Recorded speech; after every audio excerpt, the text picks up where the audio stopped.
Hey there, wonderful viewers. If you're enjoying my content, please take a second to hit that like button. It really helps the YouTube algorithm show my videos to more people. Don't forget to subscribe if you haven't already. Now grab your favorite drink, sit back, relax, and let's dive into today's story. I promise it'll be worth your time. The clock on my dashboard read 11:47 p.m. as I turned onto the long stretch of road that would take me home. It was a cool autumn night in northern Louisiana, the kind where a light jacket was just enough to keep the chill at bay. I'd been working the evening shift at the manufacturing plant for about 6 months now, and the late-night drive had become a familiar routine. As I settled into the driver's seat of my old Honda Civic, I felt the weight of the day's work bearing down on me. My muscles ached from hours of standing and repetitive motions, and my mind felt foggy with exhaustion. The radio played softly in the background, some late-night talk show that I wasn't really listening to. My thoughts drifted as I navigated the empty highway, streetlights casting intermittent pools of orange light across the asphalt. The first leg of my journey home always felt the longest, a solid 20 minutes of nothing but dark fields and the occasional glimmer of a farmhouse in the distance. I'd gotten used to the isolation, even started to appreciate the quiet after the constant noise of machinery at work. But tonight something felt different. There was a heaviness to the air, a stillness that seemed unnatural even for this time of night. I shook my head, trying to clear away the unsettling thoughts. It was just fatigue playing tricks on me, I reasoned. Nothing more than the product of too many late nights and not enough sleep. Still, I couldn't shake the feeling that something was off. About halfway through my drive, I noticed movement in my peripheral vision. My heart rate quickened as I snapped my focus to the tree line that bordered the road. For a split second, I could have sworn I saw something dart between the trunks. Something large and unnaturally quick. But when I blinked and looked again, there was nothing there but shadows and stillness. "Get it together," I muttered to myself, gripping the steering wheel a little tighter. "You're just tired. Almost home." The remainder of the highway portion of my drive passed without incident, but I couldn't relax. My eyes kept darting to the rearview mirror, half expecting to see something following me. By the time I turned onto the smaller roads that led to my neighborhood, my palms were sweaty and my shoulders ached from tension. I told myself I was being ridiculous. I'd driven this route hundreds of times without issue. There was no reason for tonight to be any different.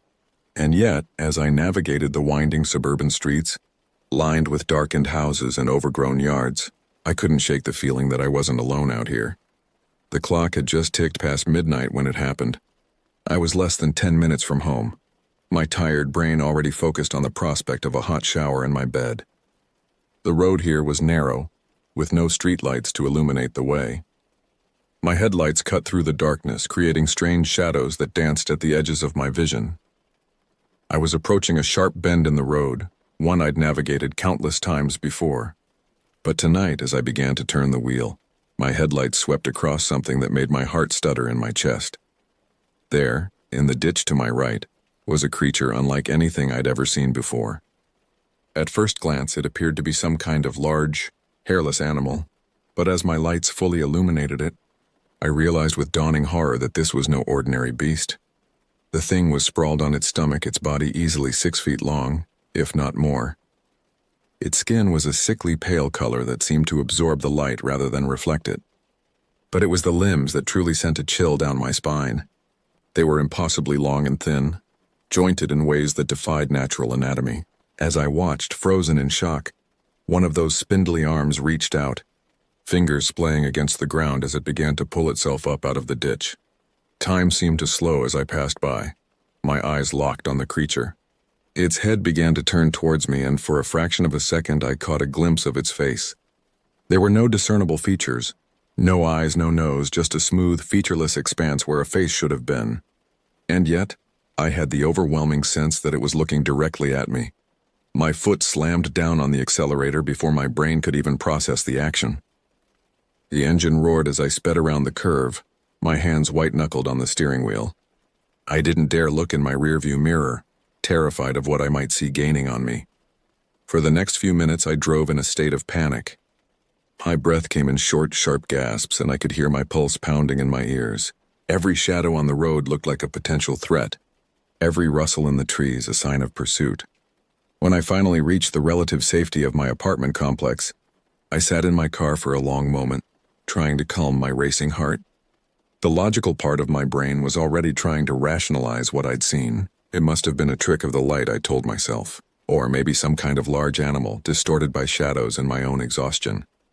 But deep down, I knew the truth. What I'd seen in that ditch was something that shouldn't exist in our world, and now that I'd seen it, I couldn't shake the feeling that it had seen me too. As I made my way up to my apartment, I kept glancing over my shoulder, half expecting to see that pale, elongated form lurking in the shadows. It wasn't until I was safely inside, door locked and blinds drawn, that I allowed myself to truly process what had happened. I didn't sleep at all that night. Every time I closed my eyes, I saw those impossibly long limbs reaching out towards me, and in the quiet darkness of my bedroom, I could have sworn I heard something moving outside, scraping against the walls of the building. The next few days passed in a haze of anxiety and sleep deprivation. I went through the motions at work, my mind constantly replaying that moment on the road. My coworkers noticed my distraction, but I brushed off their concerns with vague excuses about not sleeping well. I couldn't bring myself to tell anyone what I'd seen. How could I explain something I barely understood myself? The few times I tried to broach the subject indirectly, I was met with skepticism and jokes. "Hey, you okay? You look like you've seen a ghost," my friend Tom said one day during our lunch break. I forced a weak laugh. "Not a ghost, just...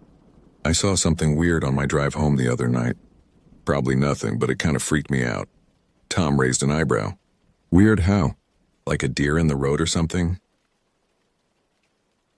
I hesitated, weighing how much to reveal. No, it was bigger than that.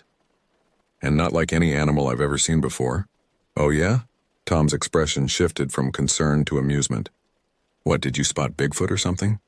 The dismissive tone in his voice made me regret saying anything. "Never mind," I muttered. "It was probably just shadows playing tricks on me." But even as I said the words, I knew they weren't true. The image of that creature was burned into my memory with perfect clarity. No trick of light or shadow could explain what I'd seen. My drive home each night became an exercise in terror. I found myself taking alternate routes even if they added time to my commute. Anything to avoid that stretch of road where I'd had my encounter. But no matter which way I went, I couldn't shake the feeling of being watched. Every rustle in the trees, every unexpected movement caught in my headlights, sent my heart racing. I began to see things out of the corner of my eye. Flashes of pale skin, the impression of elongated limbs disappearing into the darkness. But whenever I turned to look directly, there was nothing there. I tried to rationalize it. Stress and lack of sleep can cause hallucinations, I told myself. I was just on edge, my mind playing tricks on me. But the fear remained, a constant knot in the pit of my stomach. One night, about a week after my initial encounter, I was driving home on one of my new routes.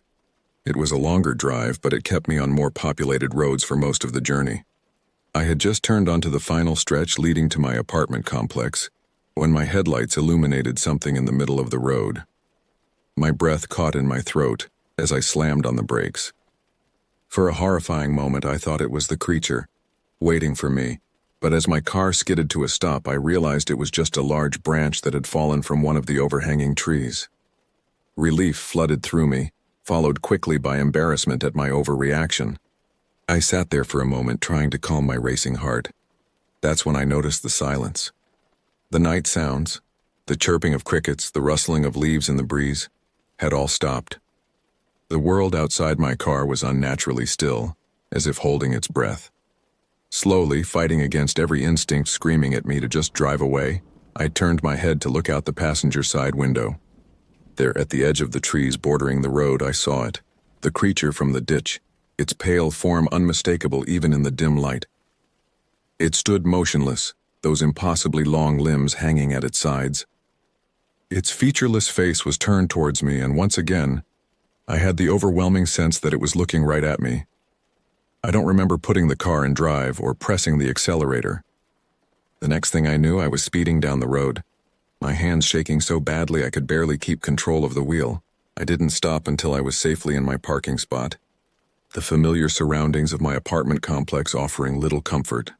As I sat there, trying to gather the courage to get out of the car, one thought kept repeating in my mind. It had followed me. Somehow it had known where to find me, and now I feared it would never stop hunting me. The encounter on the road that night shattered any remaining doubts I had about what I'd seen.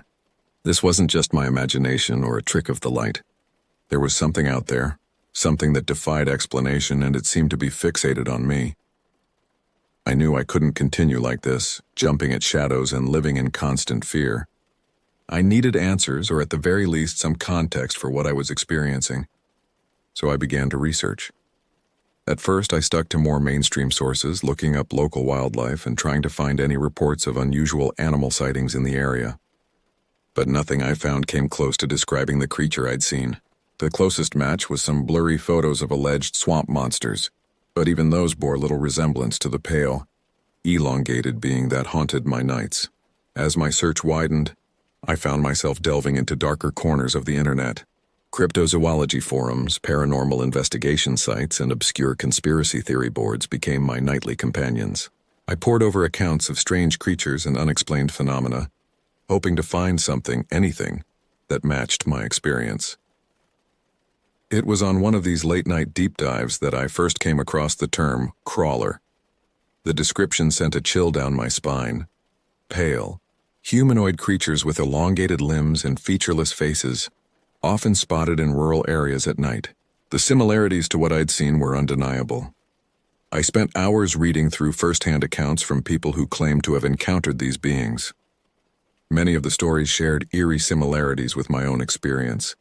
The feeling of being watched, the unnatural silence that preceded an appearance, the way the creatures seemed to move with impossible speed and agility. But for every seemingly credible account, there were dozens of obvious hoaxes and wild speculation. It was hard to separate fact from fiction, and I found myself growing increasingly frustrated and scared. Was I really experiencing something supernatural? Or was I just falling down a rabbit hole of paranoia and internet folklore? One night, as I was about to close my laptop and try to get some sleep, I came across a post that made my blood run cold. It was from someone claiming to live in my area, describing an encounter with a pale, elongated creature on the very stretch of road where I'd had my first sighting. The post was dated just a few days before my own encounter. The description matched perfectly. The ditch, the way the creature moved, even the sense of being watched long after the initial sighting. My hands shook as I read and reread the account, a mix of validation and terror washing over me. I wanted to reach out to the poster, to compare notes and maybe find some comfort in shared experience. But the account had been deleted shortly after making that single post. All attempts to track down the original poster led to dead ends. As the nights wore on, my research became more frantic. I started mapping out sightings, trying to establish patterns or predict where the creature might appear next. I scoured local news reports for any unusual incidents or disappearances that might be connected. My apartment walls became covered in printouts, maps, and hastily scribbled notes. To an outside observer, it would have looked like the work of a madman. And in my darker moments, I wondered if that's exactly what I was becoming. But I couldn't stop. Every new piece of information, no matter how small or seemingly insignificant, felt like it might be the key to understanding what was happening to me. And understanding, I hoped, might lead to some way of protecting myself. Because as my research deepened, one thing became increasingly clear. These encounters rarely ended well for the humans involved. Stories of escalating encounters, of creatures appearing closer and closer to homes, of people disappearing without a trace, they all pointed to a chilling conclusion. Whatever this thing was, it wasn't going to simply go away. And if the pattern held true, my own encounters were likely to become more frequent and more dangerous. As I sat surrounded by my research, the soft glow of my computer screen the only light in the room, I couldn't shake the feeling that I was running out of time. Somewhere out there in the darkness something was waiting, and sooner or later I knew I would have to face it again. As the weeks passed, my life began to unravel. Sleep became a luxury I could rarely afford. My nights spent either researching or staring wide-eyed at the ceiling, listening for any sound that might indicate an intruder. During the day, I went through the motions at work, but my performance was slipping. More than once, I nearly injured myself operating machinery, my mind elsewhere and my reflexes dulled by exhaustion. My coworkers' concern turned to frustration, then to avoidance. I overheard whispered conversations, speculation about drug use or mental breakdowns. I wanted to explain, to make them understand the terror that had taken over my life, but I knew how it would sound. So I retreated further into isolation, speaking only when necessary and spending my breaks alone, obsessively checking the news on my phone for any reports that might be connected to the creature. But it was the nights that were truly unbearable. The drive home became a nightly gauntlet of fear. I took different routes each time, but it didn't matter. The feeling of being watched, of being hunted, was constant. Sometimes I caught glimpses of pale movement in my peripheral vision. Other times it was just an oppressive silence that fell over the world outside my car, as if all of nature was holding its breath in anticipation of something terrible. Then came the night when the encounters began to escalate. I was about halfway home, driving down a particularly dark stretch of road bordered by dense forest on both sides. The radio had been cutting in and out for the past few miles, bursts of static interrupting the late-night talk show I'd been half listening to. Suddenly, it went dead silent. Not just the radio, but everything. The engine noise seemed muffled. The sound of tires on asphalt faded away. It was as if someone had thrown a thick blanket over the entire world. That's when I saw it. Not in the distance or at the edge of the trees, but right there on the road in front of me. The creature stood in the center of my lane, its elongated body eerily still, those impossibly long arms hanging at its sides. My headlights illuminated its pale, almost translucent skin, and I could see the way its chest expanded and contracted with each breath. I slammed on the brakes, the car skidding on the asphalt. Time seemed to slow as I watched the creature's head turn towards me. Even without eyes, I could feel its gaze boring into me. My hands gripped the steering wheel so tightly I thought my fingers might break. For a moment that felt like an eternity. We stayed like that, me and my car, the engine idling, and the creature standing motionless in the road. Then with a suddenness that made me gasp, it moved, not away from the car, but towards it. In 2 impossible strides, it closed the distance between us. I didn't even have time to react before it was at my driver's side window. One of those long, spindly hands pressed against the glass, fingers splaying out in a way that seemed both alien and terrifyingly familiar. The featureless face was inches from mine, separated only by the thin barrier of the car window. My breath came in short, panicked gasps as I stared into that blank visage. Though it had no eyes, no discernible features at all.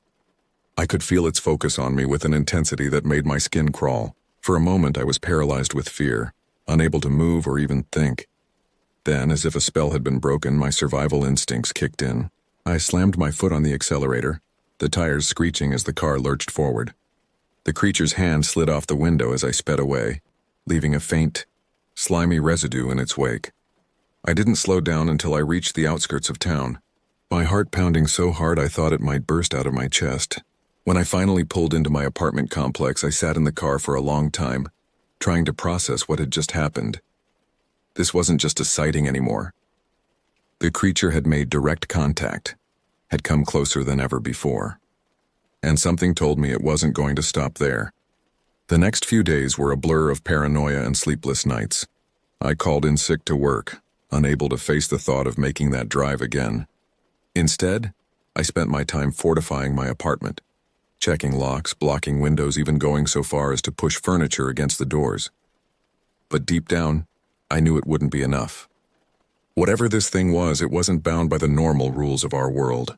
A locked door or a barricaded window probably meant nothing to it. As I sat in my darkened living room, jumping at every creak and groan of the building settling, I couldn't shake the feeling that I was merely postponing the inevitable. The creature had found me once on the road. It was only a matter of time before it found me here.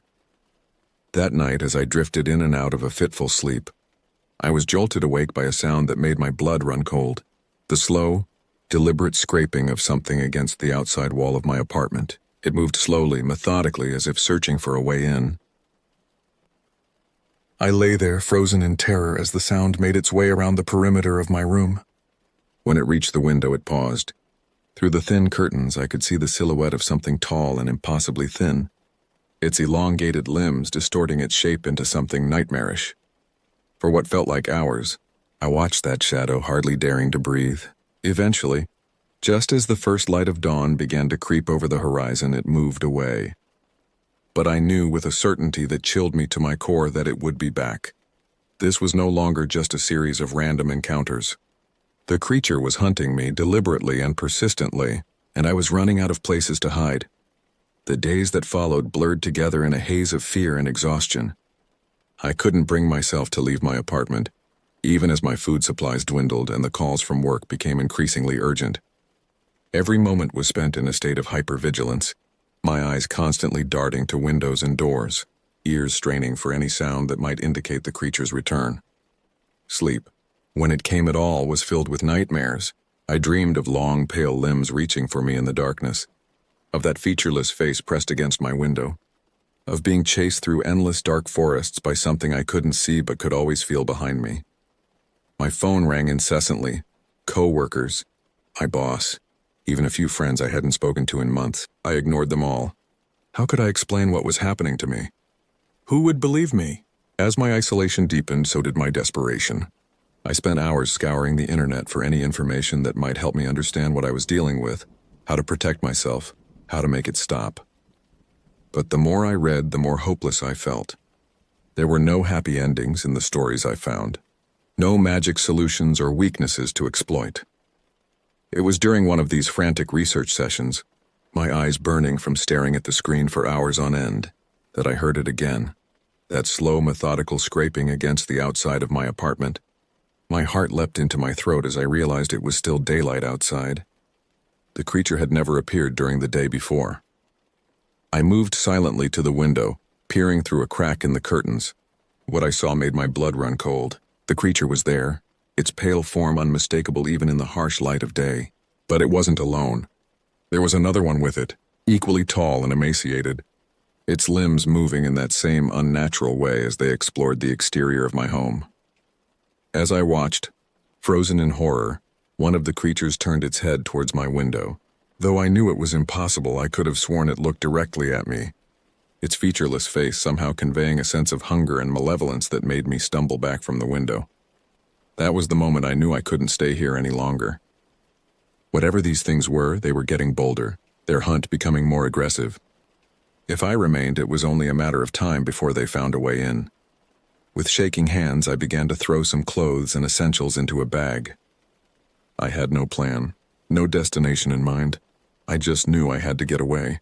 As I moved around my apartment, gathering what I could, I became aware of a change in the atmosphere. The air felt heavier, charged with a kind of static electricity that made the hair on my arms stand on end. Then, just as I was about to head for the door, I heard it, a sound that will haunt me for the rest of my days. It was a kind of chittering noise, high-pitched and inhuman, coming from just outside my front door. It was answered by another, similar sound from the direction of my bedroom window. They were communicating, coordinating, hunting. In that moment, the last shreds of my rational mind seemed to slip away. I abandoned my half-packed bag and ran for the bathroom, the only room in my apartment without windows. Slamming the door behind me, I sank to the floor, my back pressed against the cold porcelain of the bathtub. The chittering grew louder, punctuated now by the sound of scratching at my front door. I could hear the wood splintering, the lock groaning under some immense pressure. In the confined space of the bathroom, my panicked breathing sounded deafening. As the noises outside grew more frenzied, I fumbled for my phone with trembling hands. I had no idea who I was going to call or what I would say, but I knew I needed help. Anyone, anything to save me from what was coming. But as the screen lit up, I saw something that made my heart stop. There, reflected in the black glass of my phone, was a face. Not my own, but something pale and featureless hovering just behind my shoulder. I whirled around, a scream catching in my throat. The bathroom was empty, the shower curtain undisturbed. But I could still feel it, that sense of being watched, of something waiting just out of sight. With a sinking feeling in the pit of my stomach, I realized the truth. It didn't matter where I ran or how I tried to hide. These creatures, whatever they were, had found me, and they weren't going to let me go. As the sounds of splintering wood and inhuman chittering grew louder, I closed my eyes and waited for whatever was about to come. Time seemed to stretch and distort as I huddled in the bathroom, my back pressed against the cold porcelain of the tub.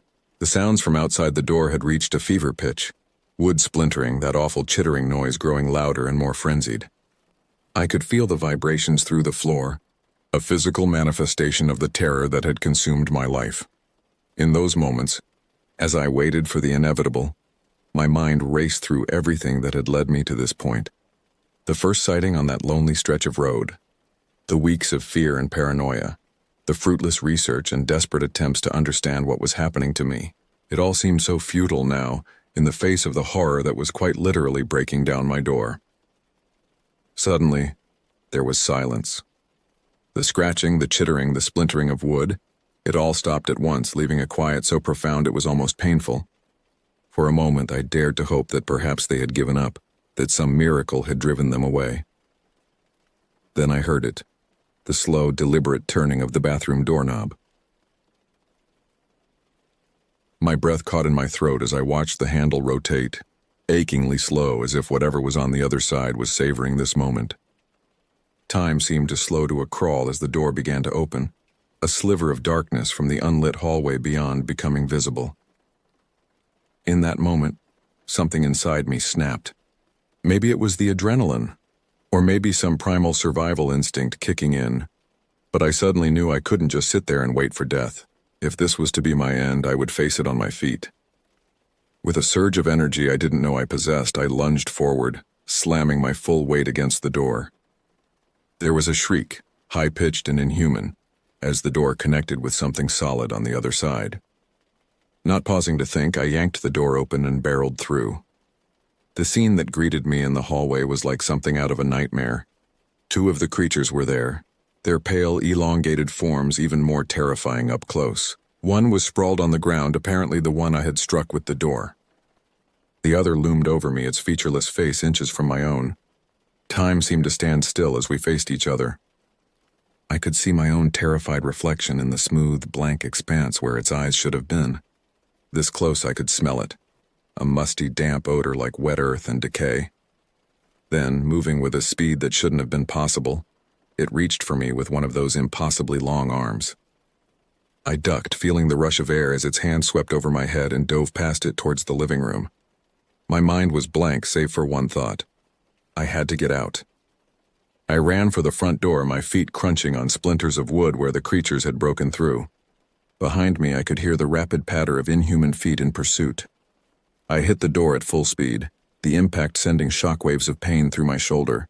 For one heart-stopping moment I thought it might be locked, trapping me inside with those things. But then it gave way, and I stumbled out into the hallway of my apartment building. I didn't stop to look back, didn't pause to see if my neighbors had heard the commotion. I just ran, taking the stairs two at a time, my lungs burning and my legs feeling like lead. It wasn't until I burst out of the building's main entrance, the cool night air hitting my face, that I dared to glance over my shoulder. The creatures were there, their pale forms clearly visible in the dim light of the street lamps. They stood just inside the doorway of the building, their elongated limbs twitching slightly as if in anticipation. But they didn't follow me out. For a moment we stared at each other across the short distance. Then slowly, deliberately, they retreated back into the darkness of the building. I didn't wait to see what would happen next. I ran to my car, fumbling with the keys, my hands shaking so badly I could barely get the door unlocked. As I peeled out of the parking lot, tires screeching, I caught one last glimpse of my apartment building in the rearview mirror.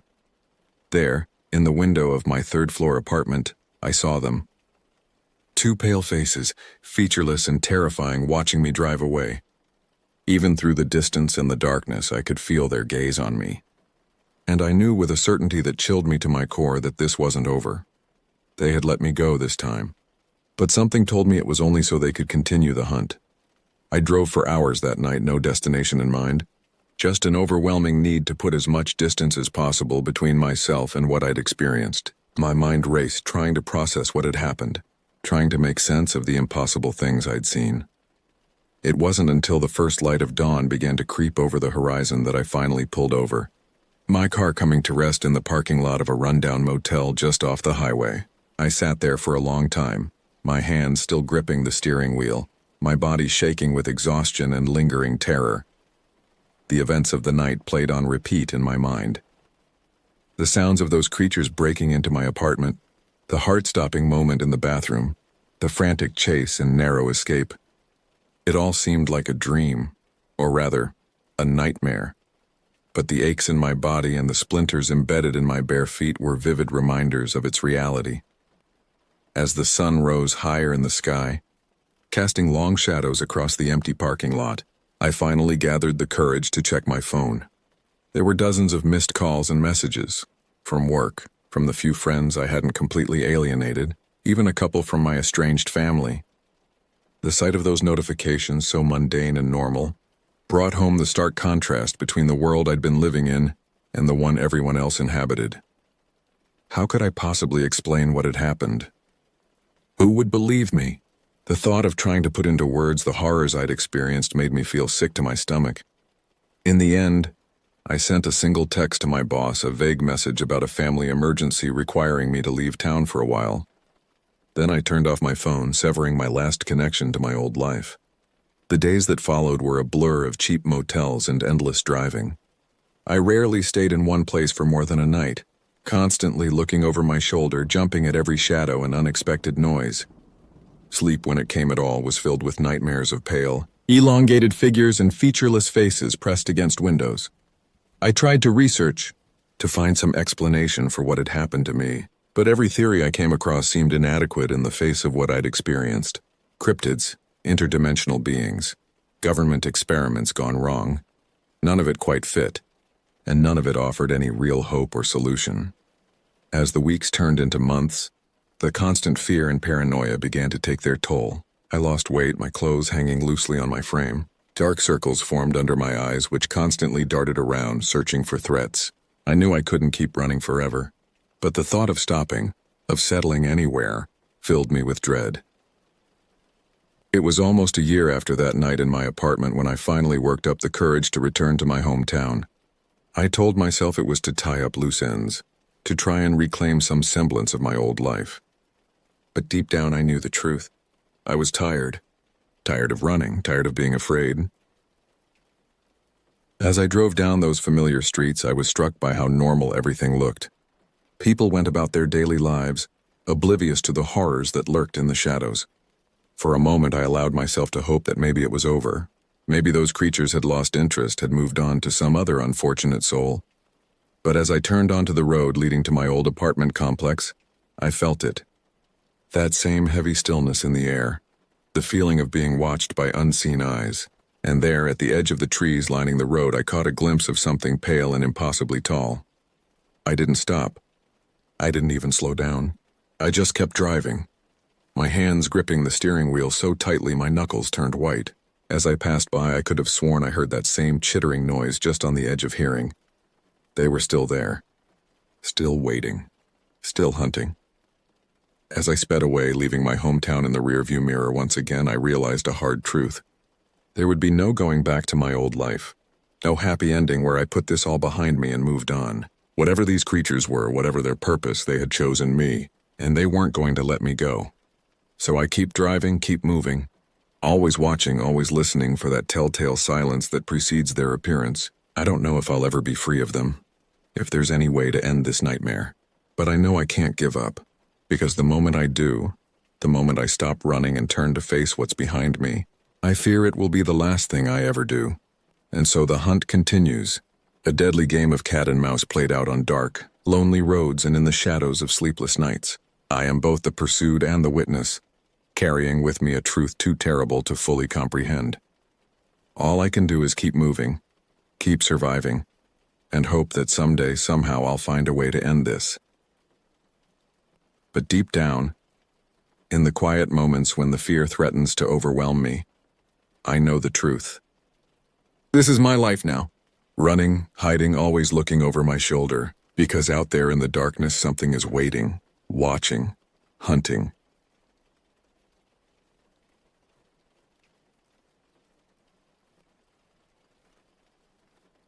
It was a crisp autumn evening in October 2020 when everything in my life began to unravel.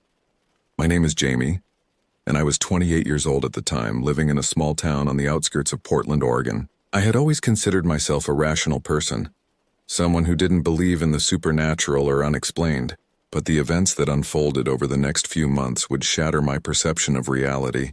and leave me questioning everything I thought I knew. It all started with Shadow, my beloved black cat. I had adopted her from a local shelter 3 years prior, and she had been my constant companion ever since. Shadow was usually affectionate and playful, always eager for attention and quick to curl up in my lap while I worked from home as a freelance graphic designer.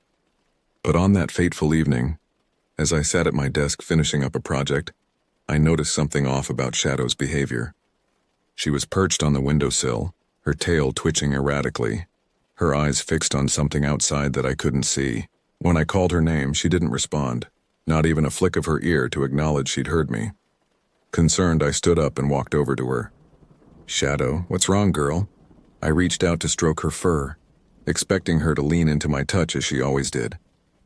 Instead, she whipped around with a ferocious hiss, her claws slashing across the back of my hand. I jerked back, more surprised than hurt, though I could see thin red lines forming where her claws had connected. "Hey, what's gotten into you?" Shadow's eyes, usually a warm amber, seemed to glow with an unnatural yellow light. Her fur stood on end and a low, guttural growl emanated from her throat, a sound I had never heard her make before. For a moment, just a split second, I could have sworn her face contorted into something inhuman. I blinked and the illusion was gone. Shadow was just a cat again, though still clearly agitated. She leapt from the windowsill and darted under the couch, leaving me standing there, my hand stinging and my mind reeling. "It's nothing," I muttered to myself, trying to shake off the unsettling feeling that had settled over me. She probably just saw another cat outside or something. But as I went to the bathroom to clean the scratches on my hand, I couldn't shake the image of Shadow's distorted face from my mind. It was the beginning of a nightmare that would consume my life, though I didn't know it yet. That night I had trouble sleeping. Every creak of the house, every rustle of leaves outside my window, set my nerves on edge. I told myself I was being ridiculous, that I was letting my imagination run wild over nothing more than a moody cat. But deep down, a primal part of me knew that something had changed. Something was wrong.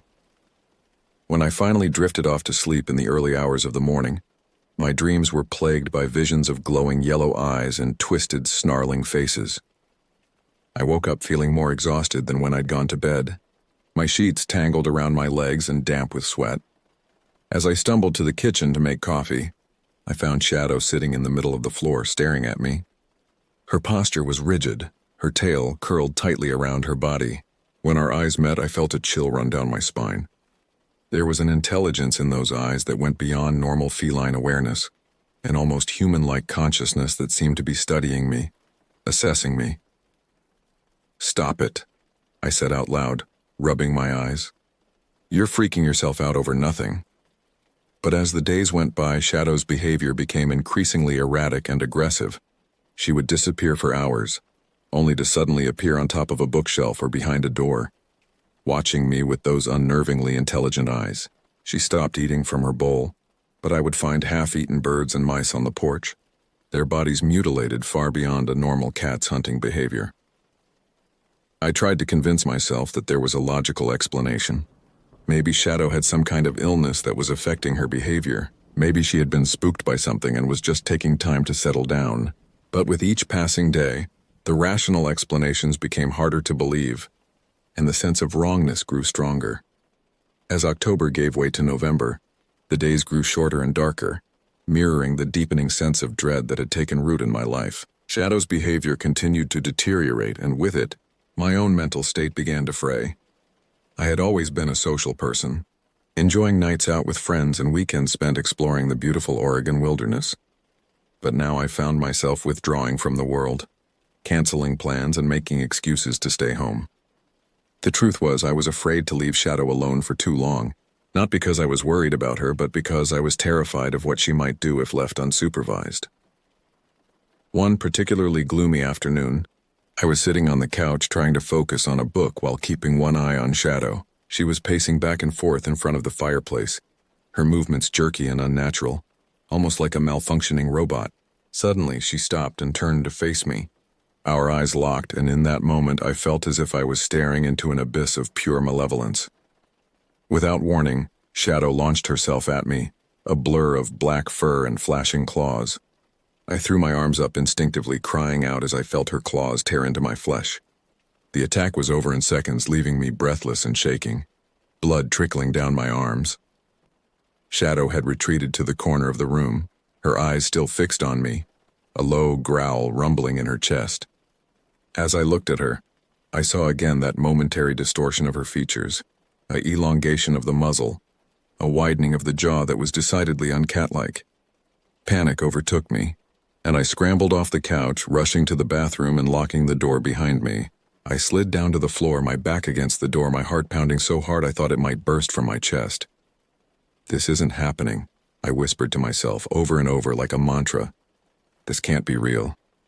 But the stinging cuts on my arms were all too real, as was the sound of Shadow scratching at the bathroom door, her growls growing louder and more insistent. I don't know how long I sat there, trapped in my own bathroom, before the scratching and growling finally stopped. When I finally worked up the courage to open the door, the house was silent. Shadow was nowhere to be seen. That night, I barely slept. Every sound, every shadow made me jump. I could have sworn I heard scratching within the walls, saw flashes of yellow eyes in the darkness. When morning finally came, I was a wreck, exhausted, paranoid, and on the verge of a breakdown. I knew I needed help, but who could I turn to? How could I explain what was happening without sounding completely insane? My friends and family had already noticed my withdrawal and had been reaching out, concerned about my well-being. But how could I tell them that I was being terrorized by my own cat? In desperation, I decided to reach out to Dr. Evelyn Hartley, a local veterinarian who had treated Shadow in the past. I made an appointment, claiming that Shadow had been acting strangely and I wanted to have her checked out. The day of the appointment arrived, and I managed to coax Shadow into her carrier, a task that left me with fresh scratches and a renewed sense of terror. As I drove to the vet's office, Shadow's yowls from the back seat sounded less like a distressed cat and more like the screams of something inhuman. Dr. Hartley greeted me with a warm smile, but I could see the concern in her eyes as she took in my haggard appearance. "Jamie, are you all right? You look like you haven't slept in days." I forced a weak smile. "I'm fine, just worried about Shadow. She's been different lately." As Dr. Hartley began her examination, I watched nervously, half expecting Shadow to transform into some monstrous creature right there on the examination table. But to my surprise, Shadow remained calm, allowing the vet to check her over without incident. "Physically, she seems fine," Dr. Hartley said after completing her examination. "Her vitals are normal and I don't see any signs of illness or injury." "You mentioned behavioral changes?" I hesitated, unsure of how much to reveal. "She's become aggressive," I finally said. "Attacking me, acting strangely. Sometimes it's like she's not even a cat anymore." Dr. Hartley frowned, her brow furrowing in thought. "Sudden aggression can have various causes: pain, fear, territorial issues. Has anything changed in your home environment recently?" I shook my head. "Nothing's changed. It's like one day she just wasn't herself anymore." The vet nodded slowly. "I'd like to run some blood tests just to rule out any underlying health issues. In the meantime, try to maintain her routine as much as possible. Sometimes cats act out when they're stressed or anxious." As I left the vet's office, carrier in hand, I felt a mix of relief and frustration. Part of me had hoped that Dr. Hartley would find some obvious medical explanation for Shadow's behavior. A brain tumor, an infection, anything that could be treated and cured. But the lack of any clear diagnosis only deepened my fears. If there was nothing physically wrong with Shadow, then what was causing her terrifying transformation? The drive home was tense, Shadow's carrier ominously silent in the back seat. As I pulled into my driveway, a chill ran down my spine. The front door of my house was ajar, swinging slightly in the breeze. I was certain I had locked it before leaving. With trembling hands, I reached for my phone, ready to call the police. But before I could dial, I heard a sound from inside the carrier, a low, rumbling growl that made the hair on the back of my neck stand up. Slowly, I turned to look at the carrier. Through the metal grate, I saw Shadow's eyes glowing with that unnatural yellow light. And as I watched, paralyzed with fear, her face began to contort and change, twisting into something that should not exist in this world. With shaking hands, I grasped the door handle of my car, my eyes darting between the open front door of my house and the carrier in the back seat. Shadow's growls had subsided into an eerie silence, but I could feel her gaze boring into me, filled with malevolent intent. I knew I should call the police. The rational part of my brain was screaming at me to do so. But a deeper, more primal instinct told me that involving others would only make things worse. Whatever was happening with Shadow, whatever had invaded my home, it was beyond the realm of normal law enforcement.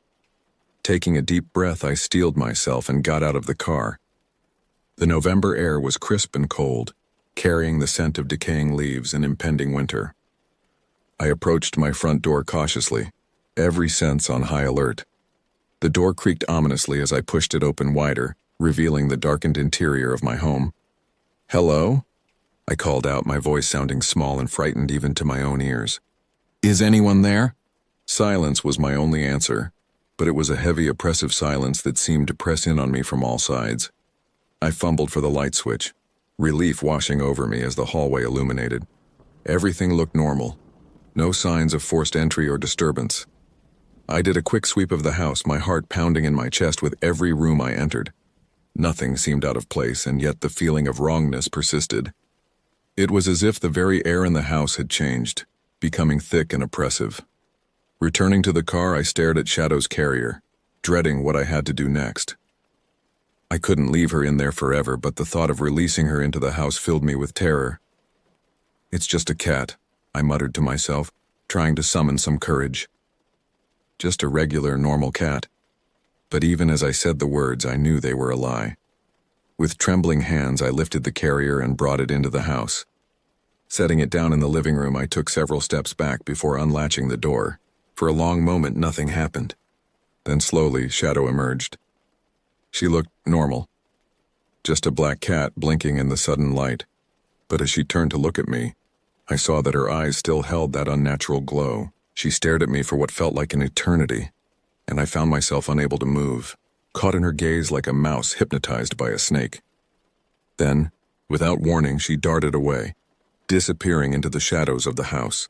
I let out a breath I didn't realize I'd been holding, my legs weak with relief and residual fear. That night's sleep eluded me once again. Every creak of the house, every rustle of wind outside sent my heart racing. I lay in bed, eyes wide open, straining to hear any sound of Shadow moving through the house. But there was nothing. No padding of feet, no meows, not even the usual sounds of a cat going about its nightly business. The silence was almost worse than any noise could have been. It left my imagination free to run wild, conjuring up terrifying scenarios of what Shadow might be doing, what she might be turning into. As the first light of dawn began to filter through my curtains, I finally drifted into a fitful sleep. But my dreams were far from restful. I found myself wandering through a twisted version of my own home, the walls pulsing and writhing as if alive. Shadow's glowing eyes appeared and disappeared in the darkness, always just out of reach, and throughout it all a voice, inhuman and ancient, whispered words I couldn't understand but that filled me with an overwhelming sense of dread. I jolted awake, drenched in sweat, my heart pounding. For a moment I was disoriented, the dream world still clinging to the edges of my consciousness. Then with a rush of terror I realized that the whispering hadn't stopped with my waking. It was coming from just outside my bedroom door, a low, sibilant sound that made my skin crawl. And underneath the whispers I could hear the sound of claws scratching at the wood, slowly but persistently.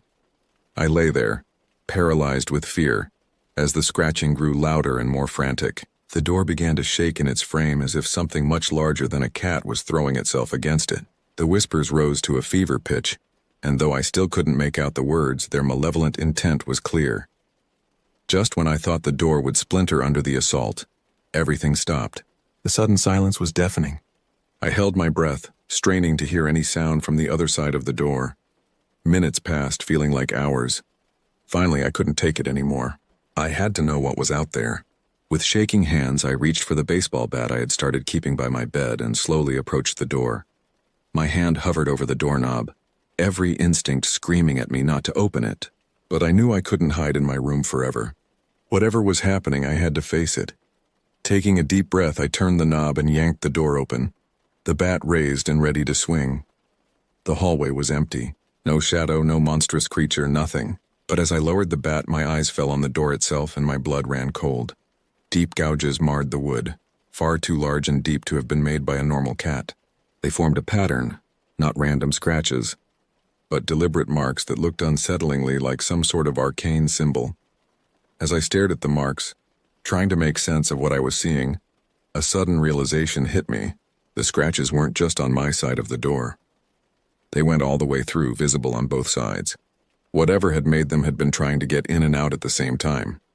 The implications of this were too terrifying to contemplate.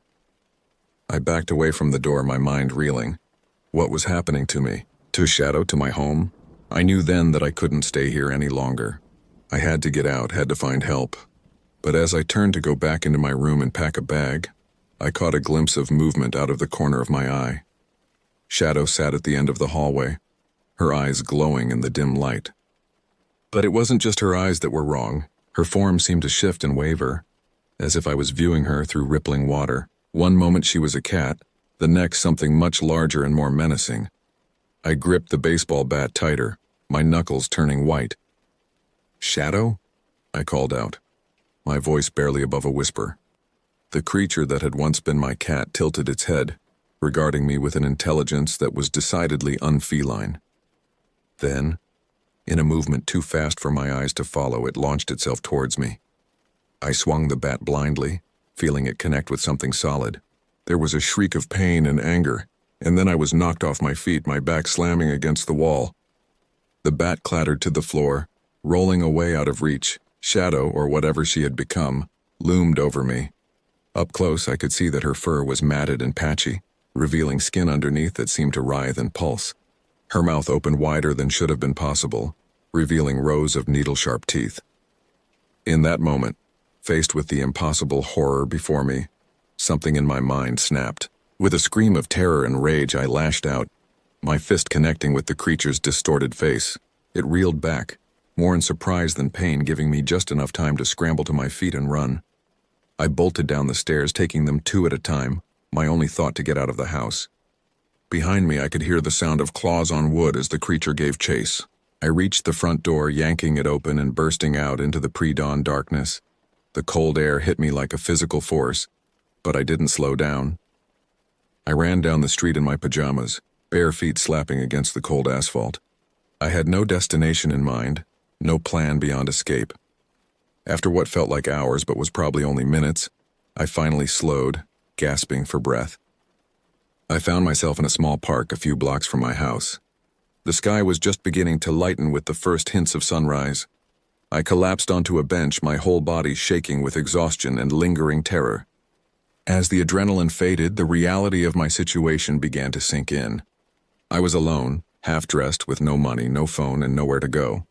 And somewhere out there, a monster wearing my cat's skin was hunting me. As I sat there trying to figure out what to do next, a jogger appeared on the path. She slowed as she approached, concern evident on her face. "Are you okay?" she asked, taking in my disheveled appearance and wild eyes. I opened my mouth to respond, to try and explain what had happened, but no words came out. How could I possibly make anyone understand what I had just experienced? The jogger's concern deepened. "Do you need me to call someone?" "The police?" At the mention of the police, a hysterical laugh bubbled up in my throat. What would I tell them? That my cat had turned into a monster and tried to kill me? "No," I managed to croak out. "No police. I'm fine. Just had a bad night." She didn't look convinced, but nodded slowly. "If you're sure. Take care of yourself, okay?" As she jogged away, I buried my face in my hands, trying to think. I couldn't go back to the house, that much was certain. But I couldn't stay out here either, not like this. I needed help, but who would believe me? Then a name surfaced in my panicked thoughts, Dr. Hartley, the veterinarian. She had seen Shadow, had noticed that something was off. Maybe, just maybe, she would be willing to listen. With a new sense of purpose, I stood up on shaky legs. I knew the general direction of the vet clinic, though it was several miles away. It wouldn't open for hours yet, but I had nowhere else to go. As I set off down the street, I couldn't shake the feeling that I was being watched. Every shadow seemed to hide glowing eyes. Every rustle of leaves sounded like approaching claws. The sun was rising, bringing with it a new day. But I knew that the long night of terror was far from over. The walk to Dr. Hartley's veterinary clinic was a nightmare of paranoia and exhaustion. Every car that passed made me flinch, certain that at any moment Shadow, or whatever she had become, would leap out at me. By the time I reached the clinic, the sun was fully up, and early morning traffic was beginning to fill the streets. I must have been a sight, barefoot, disheveled, wild-eyed, as I paced back and forth in front of the clinic's doors. A few early arrivals for work gave me a wide berth, eyeing me warily as they hurried past. I couldn't blame them. I probably looked like I'd escaped from a mental institution. Finally, after what felt like an eternity, I saw Dr. Hartley's car pull into the parking lot. She got out, juggling a coffee cup and a bag, and stopped short when she saw me. "Jamie?" she called out, her voice a mix of surprise and concern. "What are you doing here? What happened to you?" I stumbled towards her, relief washing over me at the sight of a familiar face. "Dr. Hartley," I gasped. "I need help. It's Shadow. She's not..." My voice broke and I felt tears welling up in my eyes. Dr. Hartley's expression softened and she quickly ushered me inside the clinic. "Come on," she said gently. "Let's get you inside and you can tell me what's going on." Once inside, Dr. Hartley led me to her office, closing the door behind us. She handed me a blanket from a cabinet and gestured for me to sit down. "Now," she said, taking a seat across from me, "start from the beginning. What's happened since I saw you yesterday?" The words poured out of me in a jumbled rush. I told her everything. The strange behavior, the attacks, the transformation I'd witnessed. As I spoke, I could see the concern in her eyes deepen, turning to something like fear. When I finally finished, silence fell over the room. Dr. Hartley sat back in her chair, her brow furrowed in thought. "Jamie," she said slowly, "what you're describing, it's not possible. Cats don't just transform into monsters." I felt a wave of despair wash over me. Of course she didn't believe me. How could she? But then Dr. Hartley leaned forward, her eyes intense. "But," she continued, "I've been a vet for over 20 years and I've never seen anything like what I saw in Shadow yesterday. There was something off about her, something I couldn't explain." Hope flared in my chest. "So you believe me?" Dr. Hartley sighed. "I believe that you believe what you're saying. And I believe that something very strange is happening. But monsters? Transformations? That's a bit hard to swallow."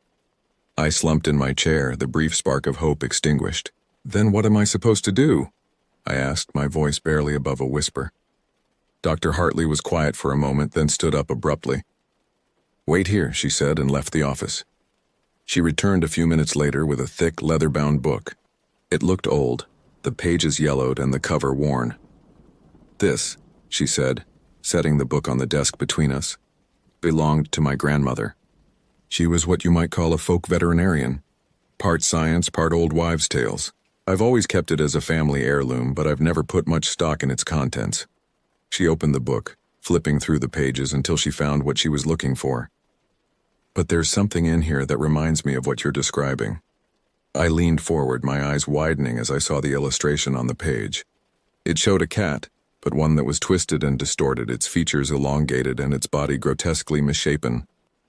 Around it were written strange symbols that made my head hurt to look at. "What is this?" I asked, my voice hushed. Dr. Hartley's finger traced the words on the page. "It's called a changeling cat. According to this, it's a creature that can take the form of a normal cat, but is actually something much older and more dangerous.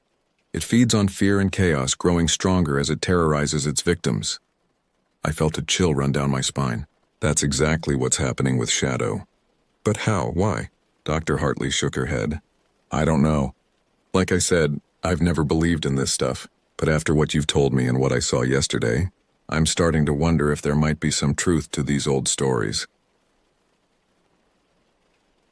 She closed the book and fixed me with a serious look. "Jamie, if what you're saying is true, if this is really happening, then you're in serious danger. This book talks about the changeling cat growing in power, eventually taking over entire communities if left unchecked." I felt the blood drain from my face. "How do we stop it?" Dr. Hartley reopened the book, flipping to another page. "There's a ritual described here. It's supposed to banish the creature back to wherever it came from. but it's dangerous and there's no guarantee it will work. I leaned forward, hope and determination replacing the fear in my heart. I'll do it. Whatever it takes, I have to try. Dr. Hartley nodded slowly. All right, but we'll need to prepare. The ritual requires specific items and it has to be performed at midnight on the night of a new moon. I did some quick mental math. That's tonight, I realized. Then we don't have much time, Dr. Hartley said, standing up. I'll gather what we need from here. You'll need to go back to your house and get a few personal items of Shadow's. Her collar, some fur, anything that was uniquely hers. Terror gripped me at the thought of returning to the house. I can't go back there alone, I said, my voice shaking. Dr. Hartley placed a comforting hand on my shoulder. You won't be alone. I'm coming with you. Whatever this is, we're in it together now. As we left the clinic, the sun was high in the sky, but I felt no warmth from its rays. Night would fall soon, bringing with it a confrontation I both dreaded and knew was necessary. As we drove towards my house, I couldn't shake the feeling that we were heading into a battle that would determine not just my fate, but perhaps the fate of something much larger. The changeling cat was out there, growing stronger with each passing moment, and we were the only ones who knew the truth. The drive back to my house was tense, filled with a heavy silence that neither Dr. Hartley nor I seemed willing to break. As we turned onto my street, I felt my heart rate quicken, my palms growing sweaty on my lap. It'll be okay, Dr. Hartley said softly, noticing my distress. We'll be quick in and out.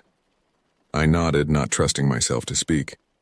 As we pulled into my driveway, I scanned the windows of the house, half expecting to see glowing eyes staring back at me. But the house looked normal, peaceful even in the afternoon sun. We got out of the car, Dr. Hartley carrying a bag of supplies she'd gathered from the clinic. At the front door, I hesitated, my hand shaking as I reached for the knob. Jamie, Dr. Hartley said gently, we don't have to do this if you're not ready. I took a deep breath, steeling myself. No, I have to. We have to end this. With that, I turned the knob and pushed the door open. The interior of the house was dim and quiet, shadows lurking in every corner. We moved cautiously, our footsteps seeming unnaturally loud in the stillness. Where would Shadow's things be? Dr. Hartley whispered. Her bed is in the living room, I replied, leading the way. And her collar should be on the kitchen counter. We split up, Dr. Hartley heading for the kitchen while I entered the living room. Shadow's bed was where I'd left it, a small plush circle near the couch. As I approached it, I noticed something odd. Tufts of black fur scattered around it as if Shadow had been shedding excessively. I knelt down, reaching out to gather some of the fur when a sound made me freeze.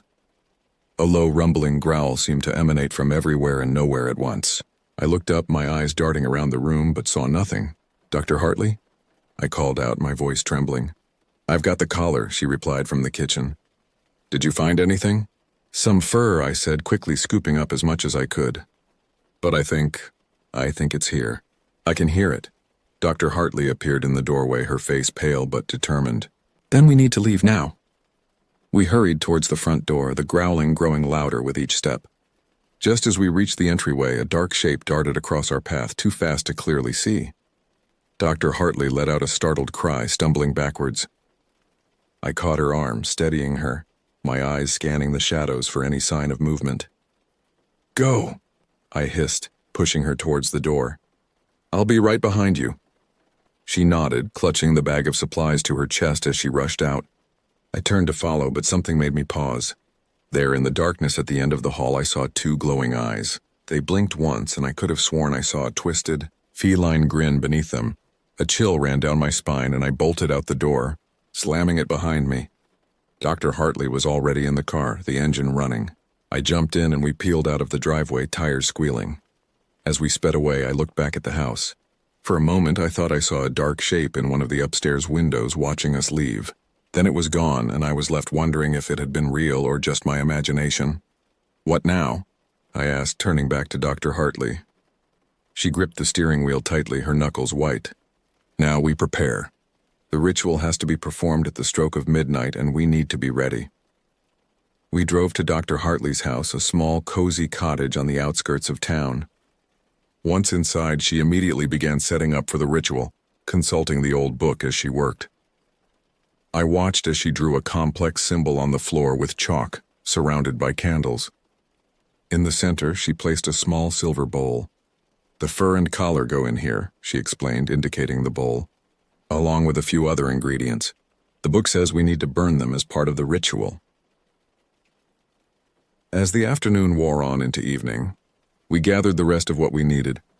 Herbs I'd never heard of, strange-smelling oils, and a silver knife that Dr. Hartley said had been in her family for generations. "Are you sure this will work?" I asked as we finished our preparations. Dr. Hartley sighed, closing the book. "Honestly, I don't know. This goes against everything I've been taught, everything I've believed. But after what we saw today, I think we have to try."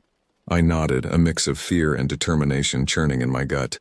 As the sun began to set, casting long shadows across the room, we settled in to wait for midnight. The hours ticked by slowly, each minute seeming to stretch into eternity.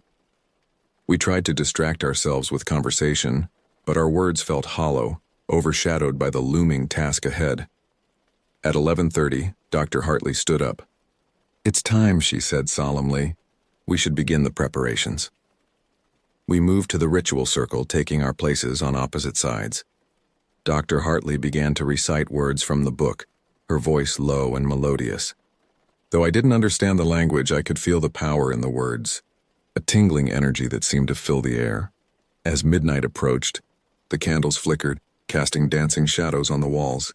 The fur and collar in the silver bowl began to smoke, though no flame was visible. And then, just as the clock began to strike 12, we heard it, a low, inhuman growl coming from outside the house. "It's here," I whispered, my heart pounding in my chest. Dr. Hartley's voice grew louder, more insistent as she continued the ritual. The growling outside intensified, accompanied by the sound of scratching at the doors and windows. I closed my eyes, focusing all my will on the ritual, on banishing the creature that had once been Shadow. The scratching grew more frantic, the growls morphing into something that sounded almost like words, ancient guttural sounds that made my skin crawl. Suddenly, there was a crash of breaking glass. My eyes flew open to see a dark shape hurtling through the shattered window. It landed in the center of our ritual circle, scattering candles and sending the silver bowl flying. What stood before us barely resembled a cat anymore. It was larger, its body twisted and elongated, its fur matted and falling out in clumps. Its face was a nightmarish blend of feline and something else, something ancient and malevolent. Its yellow eyes glowed with an otherworldly light as it fixed its gaze on me. Dr. Hartley's chanting faltered for a moment, then resumed with renewed vigor. The creature, the changeling cat, let out a howl that shook the very foundations of the house. It lunged towards me, claws extended. I scrambled backwards, narrowly avoiding its attack. "Keep going!" I shouted to Dr. Hartley, whose voice was rising to a fever pitch. The air in the room seemed to thicken, crackling with an unseen energy. The changeling cat writhed and thrashed as if fighting against invisible bonds. Its form seemed to flicker and waver, sometimes appearing as the shadow I had known, other times as something far more monstrous. Dr. Hartley's voice reached a crescendo, the final words of the ritual ringing out clear and strong. The creature let out one last bone-chilling shriek, and then there was a blinding flash of light. When my vision cleared, the changeling cat was gone. In its place was a small pile of ash, smoking slightly in the center of our disrupted ritual circle. For a long moment, neither of us moved or spoke. The sudden silence was deafening after the chaos of the past few minutes. Finally, Dr. Hartley slumped to the floor, the ancient book falling from her trembling hands. Is it over?" I asked, my voice barely above a whisper. Dr. Hartley nodded slowly, her eyes fixed on the pile of ash. "I think so. I hope so." I crawled over to the ash, my heart heavy. Despite everything that had happened, a part of me still mourned for Shadow, the cat she had been before all of this started. As I reached out to touch the ash, a sudden breeze from the broken window scattered it, sending it swirling into the air and out into the night. "We should clean up," Dr. Hartley said after a while, her voice hoarse from the ritual. "And then, I think we both need a very stiff drink." I couldn't help but let out a slightly hysterical laugh at that. As the adrenaline began to fade, I felt exhaustion seeping into every part of my body. But underneath the fatigue was a profound sense of relief. It was over. We had faced the impossible and come out the other side. As we cleaned up the remnants of the ritual and boarded up the broken window, I found myself wondering about the future. How could I go back to my normal life after experiencing something like this? Would I ever be able to look at a cat the same way again? But those were questions for another time. For now, I was content to bask in the simple fact of survival. As Dr. Hartley and I sat on her couch, sipping whiskey and watching the sun rise on a new day, I felt a glimmer of hope. Whatever challenges lay ahead, I knew I could face them. After all, I had stared into the face of an ancient evil and lived to tell the tale. The days following the ritual blurred together in a haze of exhaustion and lingering fear. Dr. Hartley and I spent hours poring over her grandmother's book, searching for any information that might explain what we had experienced. But the more we read, the more questions we had. The book spoke of other creatures like the changeling cat, beings that existed in the shadowy spaces between our world and others. It hinted at a hidden history of humanity's interactions with these entities, a secret war that had been waged for centuries without the knowledge of the general population. How can all of this be real? I asked one evening, pushing the book away in frustration. How can the world be so different from what we've always believed? Dr. Hartley sighed, rubbing her tired eyes. I don't know, Jamie, but after what we've seen, can we really deny it? She was right, of course. No matter how much I wanted to dismiss it all as a bizarre hallucination or shared delusion, I couldn't ignore the evidence of my own experiences. The world had changed for me, and there was no going back. As the days passed, we began to notice strange occurrences around town. Animals behaving oddly, unexplained noises in the night, fleeting glimpses of shapes that shouldn't exist. It was as if our encounter with the changeling cat had opened our eyes to a hidden layer of reality that had always been there, just out of sight. We started investigating, cautiously at first. We followed up on rumors of strange animal sightings, interviewed people who claimed to have had supernatural experiences. Most of it turned out to be nothing, overactive imaginations or easily explainable phenomena.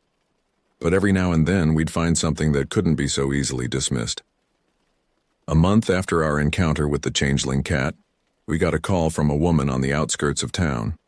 She claimed her dog had started speaking to her in the middle of the night, spouting prophecies and warnings of impending doom. When we arrived at her house, we found her huddled in her living room, her eyes wild with fear.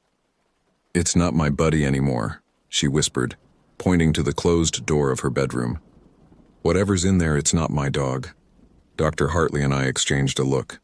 We both knew what we might be dealing with. Slowly, cautiously, we approached the bedroom door. I could hear a low rumbling sound coming from inside, not quite a growl, not quite speech. As Dr. Hartley reached for the doorknob, I felt a chill run down my spine. Whatever was on the other side of that door, I knew our lives were about to change again. The hidden world we had stumbled into was vast and terrifying, full of wonders and horrors beyond imagination, and we were just beginning to scratch the surface. The months that followed our encounter with the possessed dog were a whirlwind of activity. Dr. Hartley and I found ourselves thrust into a world we barely understood, dealing with threats most people couldn't even imagine. We became the go-to team for supernatural occurrences in our area, our reputation spreading through whispered conversations and cryptic online forums. Each case we took on seemed more bizarre and dangerous than the last. We exorcised a demonic entity from an old Victorian mansion, banished a water spirit that had been drowning swimmers in the local lake, and even faced off against a group of cultists attempting to summon an ancient god. But with each victory came a cost. The constant exposure to the supernatural was taking its toll on both of us. I found myself jumping at shadows, unable to sleep without nightmares plaguing my dreams. Dr. Hartley threw herself into research, barely eating or sleeping as she scoured ancient texts for information that might help us in our next encounter. One particularly harrowing case involved a series of disappearances in a small town about an hour's drive from our own. Local authorities were baffled, unable to find any connection between the missing persons or any evidence of foul play. But we knew better. As we investigated, we uncovered a pattern. Each disappearance had occurred on the night of the new moon. and each victim had reported strange dreams in the days leading up to their vanishing. It didn't take long for us to realize we were dealing with something far more dangerous than anything we'd faced before. The entity responsible called itself the Nightmare Weaver. It was an ancient being that fed on fear and despair, trapping its victims in never-ending nightmares before dragging them into its own twisted realm, and it was growing stronger with each person it took. We knew we had to stop it, but how do you fight something that exists in the world of dreams? Dr. Hartley found a ritual in her grandmother's book that she believed could trap the Nightmare Weaver, but it required one of us to enter the dream realm as bait. I volunteered without hesitation. After all we'd been through, I couldn't let Dr. Hartley take that risk. But as I lay down to sleep on the night of the new moon, a specially prepared potion coursing through my veins, I couldn't shake the feeling that I might not wake up again. The dream started normally enough. I found myself walking through a familiar forest near my childhood home. But as I ventured deeper, the trees began to twist and warp, their branches reaching out like grasping hands. The sky darkened, filled with swirling, ominous clouds, and then I saw it. The Nightmare Weaver. It was a writhing mass of shadows and tentacles, with countless eyes that glowed with an unholy light. As it turned its attention to me, I felt my mind begin to fracture under the weight of its gaze. But I held on, remembering my purpose. I had to keep it distracted long enough for Dr. Hartley to complete the ritual in the waking world. As the Nightmare Weaver bore down on me, I stood my ground, facing my deepest fears made manifest. What followed was a psychological battle unlike anything I had ever experienced. The Nightmare Weaver assaulted my mind with visions of my worst fears and most painful memories. I saw loved ones die, experienced my own death in 1,000 horrific ways, and faced terrors that defied description. But through it all, I clung to one thought. This wasn't real. It was a nightmare, and I was here to end it. As I felt my sanity slipping away, I heard Dr. Hartley's voice, distant but clear, reciting the final words of the ritual. The dream world shattered around me, the Nightmare Weaver's screams of rage and pain echoing in my ears as I was violently thrust back into consciousness. I awoke gasping, drenched in sweat, to find Dr. Hartley kneeling beside me, her face etched with worry and relief. "Did it work?" I croaked, my throat raw as if I'd been screaming. Dr. Hartley nodded, tears in her eyes. "It's trapped. It can't hurt anyone ever again." As the adrenaline faded, I felt a bone-deep weariness settle over me. We had won, but at what cost? How much more could we endure before the darkness we fought began to consume us? The aftermath of our encounter with the Nightmare Weaver marked a turning point in our journey. We had faced something truly ancient and terrifying, and we had survived. But the victory felt hollow. Each triumph seemed to lead us deeper into a world of shadows and secrets, and I couldn't shake the feeling that we were in over our heads. Dr. Hartley and I threw ourselves into our work with renewed vigor, desperate to stay one step ahead of the darkness that seemed to be closing in around us. We traveled across the country, following leads and rumors, always searching for the next threat to neutralize. But as our reputation grew, so did the danger. We began to notice signs that we were being watched. Strange symbols would appear near our campsites, arcane warnings left for us to find. More than once, we narrowly escaped ambushes set by cultists, or other dark forces that saw us as a threat to their plans. It all came to a head on a crisp autumn night, almost exactly a year after our first encounter with the changeling cat. We had tracked a powerful artifact, an ancient amulet said to have the power to open gateways between worlds, to a small, seemingly abandoned town in the mountains. As we drove into town, the sun setting behind us, an eerie silence settled over the landscape. The streets were empty, the buildings dark and lifeless. But we could feel eyes watching us from the shadows, a palpable sense of malevolence in the air. "I don't like this," Dr. Hartley muttered, her knuckles white on the steering wheel. "It feels like a trap." I nodded grimly, my hand resting on the silver knife we now carried everywhere. "Probably is, but we can't let that amulet fall into the wrong hands."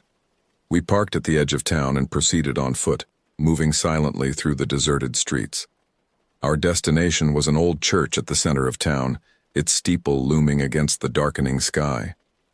As we approached the church, the silence was suddenly shattered by an inhuman shriek.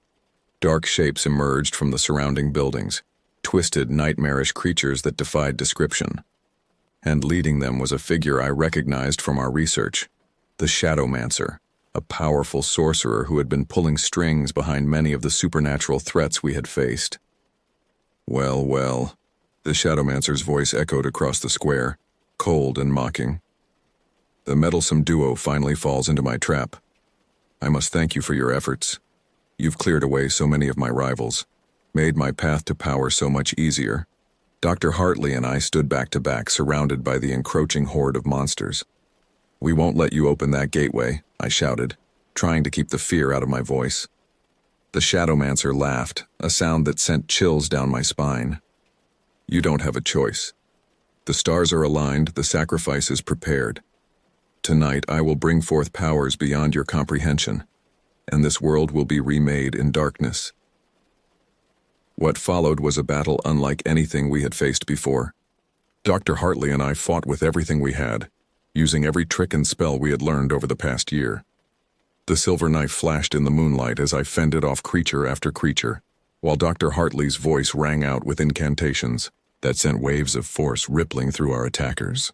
But we were outnumbered and outmatched. Slowly but surely we were driven back towards the church. I could see the Shadowmancer on the steps, beginning the ritual that would open the gateway. In that moment, as hope seemed lost, I locked eyes with Dr. Hartley. A silent understanding passed between us. We had one last desperate gambit. With a nod, we broke apart. I charged towards the Shadowmancer, drawing the attention of his minions while Dr. Hartley slipped away, circling around to the back of the church. I fought my way up the steps, my body aching, blood running from a dozen wounds. The Shadowmancer turned to face me, his hands glowing with dark energy. Foolish child, he snarled. You think you can stop what's already begun? But even as he spoke, I saw a flash of movement behind him. Dr. Hartley had emerged from the church, the amulet clutched in her hand.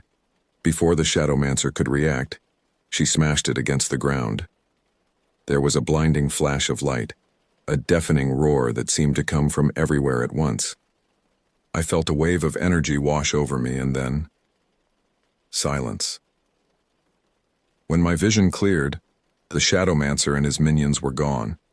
The town around us seemed to shimmer and fade, like a mirage dissipating in the desert heat. Dr. Hartley and I found ourselves standing alone in an empty field, the ruins of the old church the only sign that anything had ever been there. We had won, but the cost had been high. The amulet was destroyed, taking with it our best lead on the forces we had been fighting. And as we stood there, battered and exhausted, we both knew that this was only the beginning. The world had changed, or perhaps we had changed. The line between reality and nightmare had blurred, and we found ourselves standing as guardians on that threshold. Whatever came next, we would face it together, carrying the weight of the knowledge we had gained and the horrors we had witnessed. As we limped back to our car, the first light of dawn breaking on the horizon, I couldn't help but wonder, in our fight against the darkness, how much of ourselves had we lost? And how much further would we have to go before we could truly say we had won?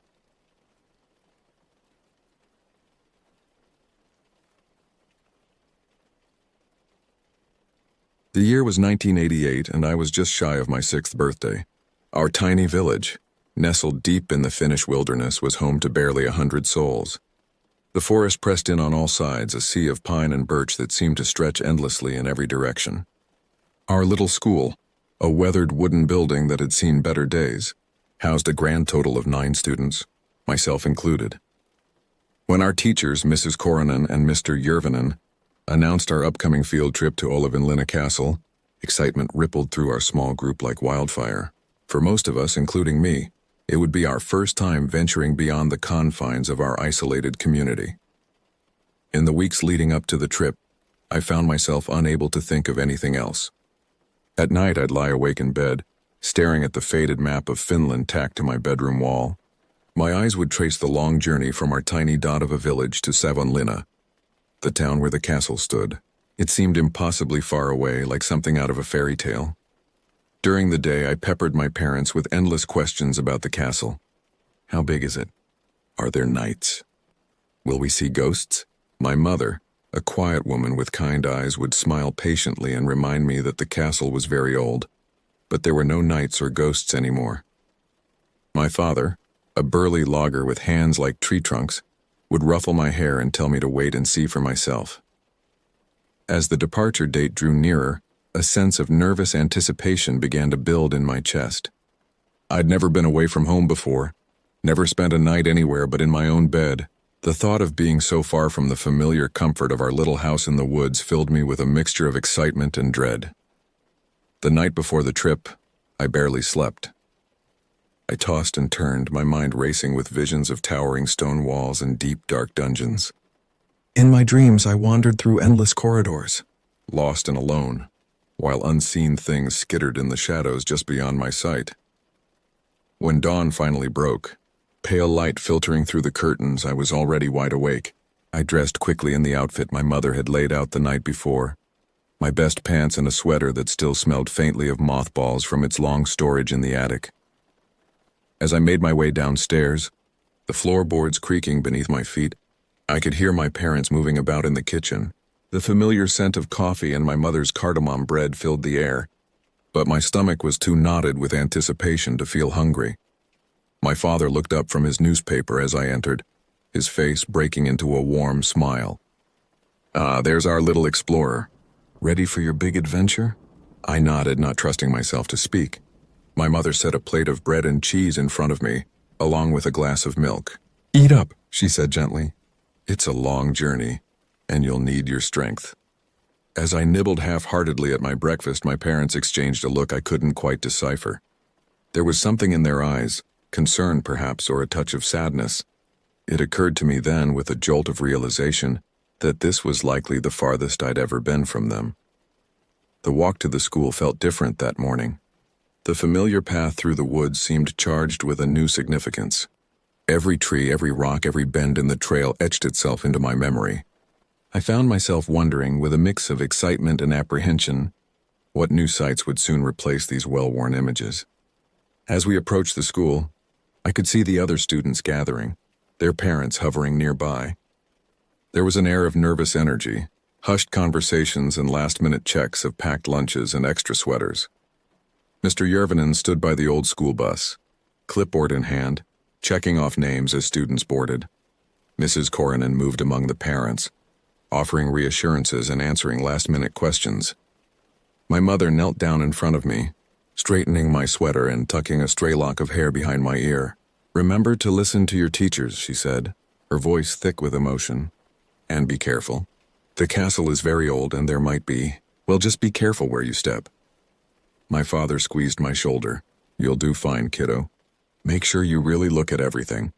It's not every day you get to see a piece of history up close." With a final hug from both of them, I turned and made my way towards the bus. As I climbed the steep steps, I glanced back one last time. My parents stood there, arm in arm, waving. Behind them, the forest loomed, dark and familiar. For a moment, I felt a powerful urge to run back to them, to the safety of home and the known. But then Mr. Yervinen called my name, checking me off his list, and the moment passed. I found a seat near the middle of the bus, next to my best friend Miko. As the engine rumbled to life and we began to pull away, I pressed my face to the window, watching as my parents, the school, and finally our entire village receded into the distance. The great unknown lay ahead, and with it, experiences that would change me in ways I could never have imagined. As we rattled down the bumpy forest road, leaving behind everything I'd ever known, I couldn't shake the feeling that something momentous was about to unfold, something that would haunt me for years to come. As our rickety school bus trundled along the winding forest roads, the familiar landscape of our village gradually gave way to unfamiliar terrain. The dense pine forest thinned out, revealing rolling hills and sprawling farmlands. Every bend in the road brought new sights that filled me with a mix of wonder and unease. The journey stretched on for what felt like an eternity. The excitement that had bubbled in my chest at the start of the trip slowly gave way to restlessness and fatigue. The constant hum of the engine and the gentle swaying of the bus lulled some of my classmates to sleep. But I remained wide awake, my eyes glued to the window, drinking in every new sight. As we passed through small towns and villages, I couldn't help but marvel at how different they were from our own isolated community. The bustling streets, the unfamiliar architecture, the sheer number of people, it all seemed impossibly foreign and slightly overwhelming. Midway through our journey, we stopped at a roadside rest area for a break. As we filed off the bus on shaky legs, the summer sun beat down on us, a stark contrast to the cool shade of our forested home. The air here smelled different, less of pine and moss, more of exhaust fumes and hot asphalt. While our teachers supervised, we ate our packed lunches at weathered picnic tables. I picked at my sandwich, my appetite diminished by the combination of excitement and anxiety churning in my stomach. Nearby, I overheard Mrs. Korhonen talking in hushed tones with Mr. Järvinen. "Just hope the weather holds," she was saying, her brow furrowed with concern. "You know how quickly storms can roll in over the lake?" Mr. Järvinen nodded grimly. "Let's just pray we don't have a repeat of '83. Poor Makinen still talks about that lightning strike." Their words sent a shiver down my spine, despite the warmth of the day. What had happened in '83? And what kind of storms could be so terrifying that they still haunted our teachers years later? Before I could dwell on it further, we were ushered back onto the bus to continue our journey. As we rolled on, the landscape continued to change. The horizon opened up and suddenly there was water everywhere. We were driving alongside the shores of Lake Saimaya, its vast expanse stretching out as far as the eye could see. The lake was beautiful, but there was something unsettling about it too. Unlike the small familiar lakes near our village, Lake Saima seemed endless, its far shores lost in a hazy distance. The water was dark and deep, hiding who knows what beneath its placid surface. I found myself thinking of the legends I'd heard whispered around campfires, tales of ancient creatures lurking in the depths of Finland's oldest lakes. As the afternoon wore on, the sky began to darken. At first I thought it was just the approach of evening. But then I noticed the heavy clouds rolling in from the east. They moved with an unnatural speed, roiling and churning like a pot of boiling water.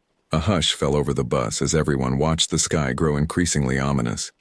Mr. Järvinen's voice crackled over the bus's tinny speakers. "Not to worry, children. Just a bit of summer weather. We'll be at Olavinlinna soon." But I could hear the tension in his voice, see the way Mrs. Korhonen's knuckles whitened as she gripped the back of the driver's seat. Something wasn't right. The first flash of lightning split the sky just as the castle came into view. For a moment, the entire structure was illuminated against the darkened sky, its stone walls and towers stark and imposing. In that brief instant, Olavinlinna didn't look like a historic landmark or a tourist attraction. It looked like a fortress, a place of refuge against the gathering storm. As if on cue, the heavens opened. Rain lashed against the windows of the bus, driven by howling winds that made the whole vehicle shudder. Through the downpour, I could just make out the castle growing larger as we approached, a looming silhouette that seemed to watch our approach with ancient, unknowable eyes. By the time we pulled into the castle's parking area, the storm was in full force. Lightning danced across the sky in dazzling displays, followed by peals of thunder that shook me to my core. As we hurried from the bus to the castle entrance, the rain soaked us to the skin in a matter of seconds. Huddled together in the castle's entryway, we stood dripping and shivering, staring out at the maelstrom we'd just escaped. The wind howled through the ancient stonework, creating an eerie, keening sound that set my teeth on edge. Mrs. Korhonen did a quick head count, her face pale in the dim light. "Is everyone all right?" she asked, her voice barely audible over the storm. We all nodded, too shocked and cold to speak. Mr. Järvinen was in hurried conversation with a castle staff member, their heads bent close together as they spoke in urgent whispers. Finally, Mr. Järvinen turned to us, forcing a smile that didn't reach his eyes. "Well, children," he said, clapping his hands together, "it seems we've arrived just in time for a real adventure. The storm has caused some power issues, but the staff assures me it's nothing to worry about. We'll be proceeding with a slightly altered tour. Think of it as a chance to see the castle as people would have hundreds of years ago." As if to punctuate his words, another crash of thunder shook the building, and the few electric lights still burning flickered ominously. In that moment, standing in the shadowy entrance of an ancient castle, soaked to the bone and surrounded by the fury of the storm, I felt a deep, primal fear take root in my chest. As our eyes adjusted to the gloom, The castle's entrance hall slowly came into focus. The stone walls loomed high above us, their surfaces rough and pitted with age. Tapestries hung from iron brackets, their once vibrant colors now faded to muted shades of brown and gray. The air was thick with the musty smell of old stone and damp wood, undercut by a sharper scent I couldn't quite place, something metallic and vaguely unsettling. A castle staff member, a thin man with a gaunt face and deep-set eyes, approached our group. He introduced himself as Auntie, our guide for the evening. "Welcome to Olivin Linna," he said, his voice echoing slightly in the cavernous space. "I apologize for the atmospheric conditions. We're operating on backup power, so some areas may be darker than usual. Please stay close and watch your step." With that ominous warning, we began our tour. Auntie led us deeper into the castle, his flickering lantern casting dancing shadows on the walls. The storm continued to rage outside, the sound of wind and rain a constant backdrop to our journey. As we moved from room to room, Auntie regaled us with tales of the castle's history. He spoke of sieges and battles, of kings and commoners, of life and death within these ancient walls. But there was something in his tone, a hint of hesitation or unease, that made me wonder if he was holding something back. We passed through the great hall, its high ceiling lost in shadows, and then into narrower corridors that seemed to wind endlessly through the heart of the castle. The air grew cooler and damper as we descended, the stone beneath our feet slick with moisture. Suddenly, a piercing scream cut through the air, causing us all to jump. Mrs. Coronin let out a nervous laugh. "Just the wind," she said, but her voice trembled slightly. "These old castles are full of strange noises." Auntie nodded, a bit too quickly. "Yes, just the wind. Now, if you'll follow me, we're approaching one of the most interesting parts of the castle." He led us down a narrow staircase, the steps worn smooth by centuries of use. The air here was noticeably colder, and I could see my breath misting in front of me. We emerged into a low-ceilinged room that Auntie informed us was once used as a dungeon.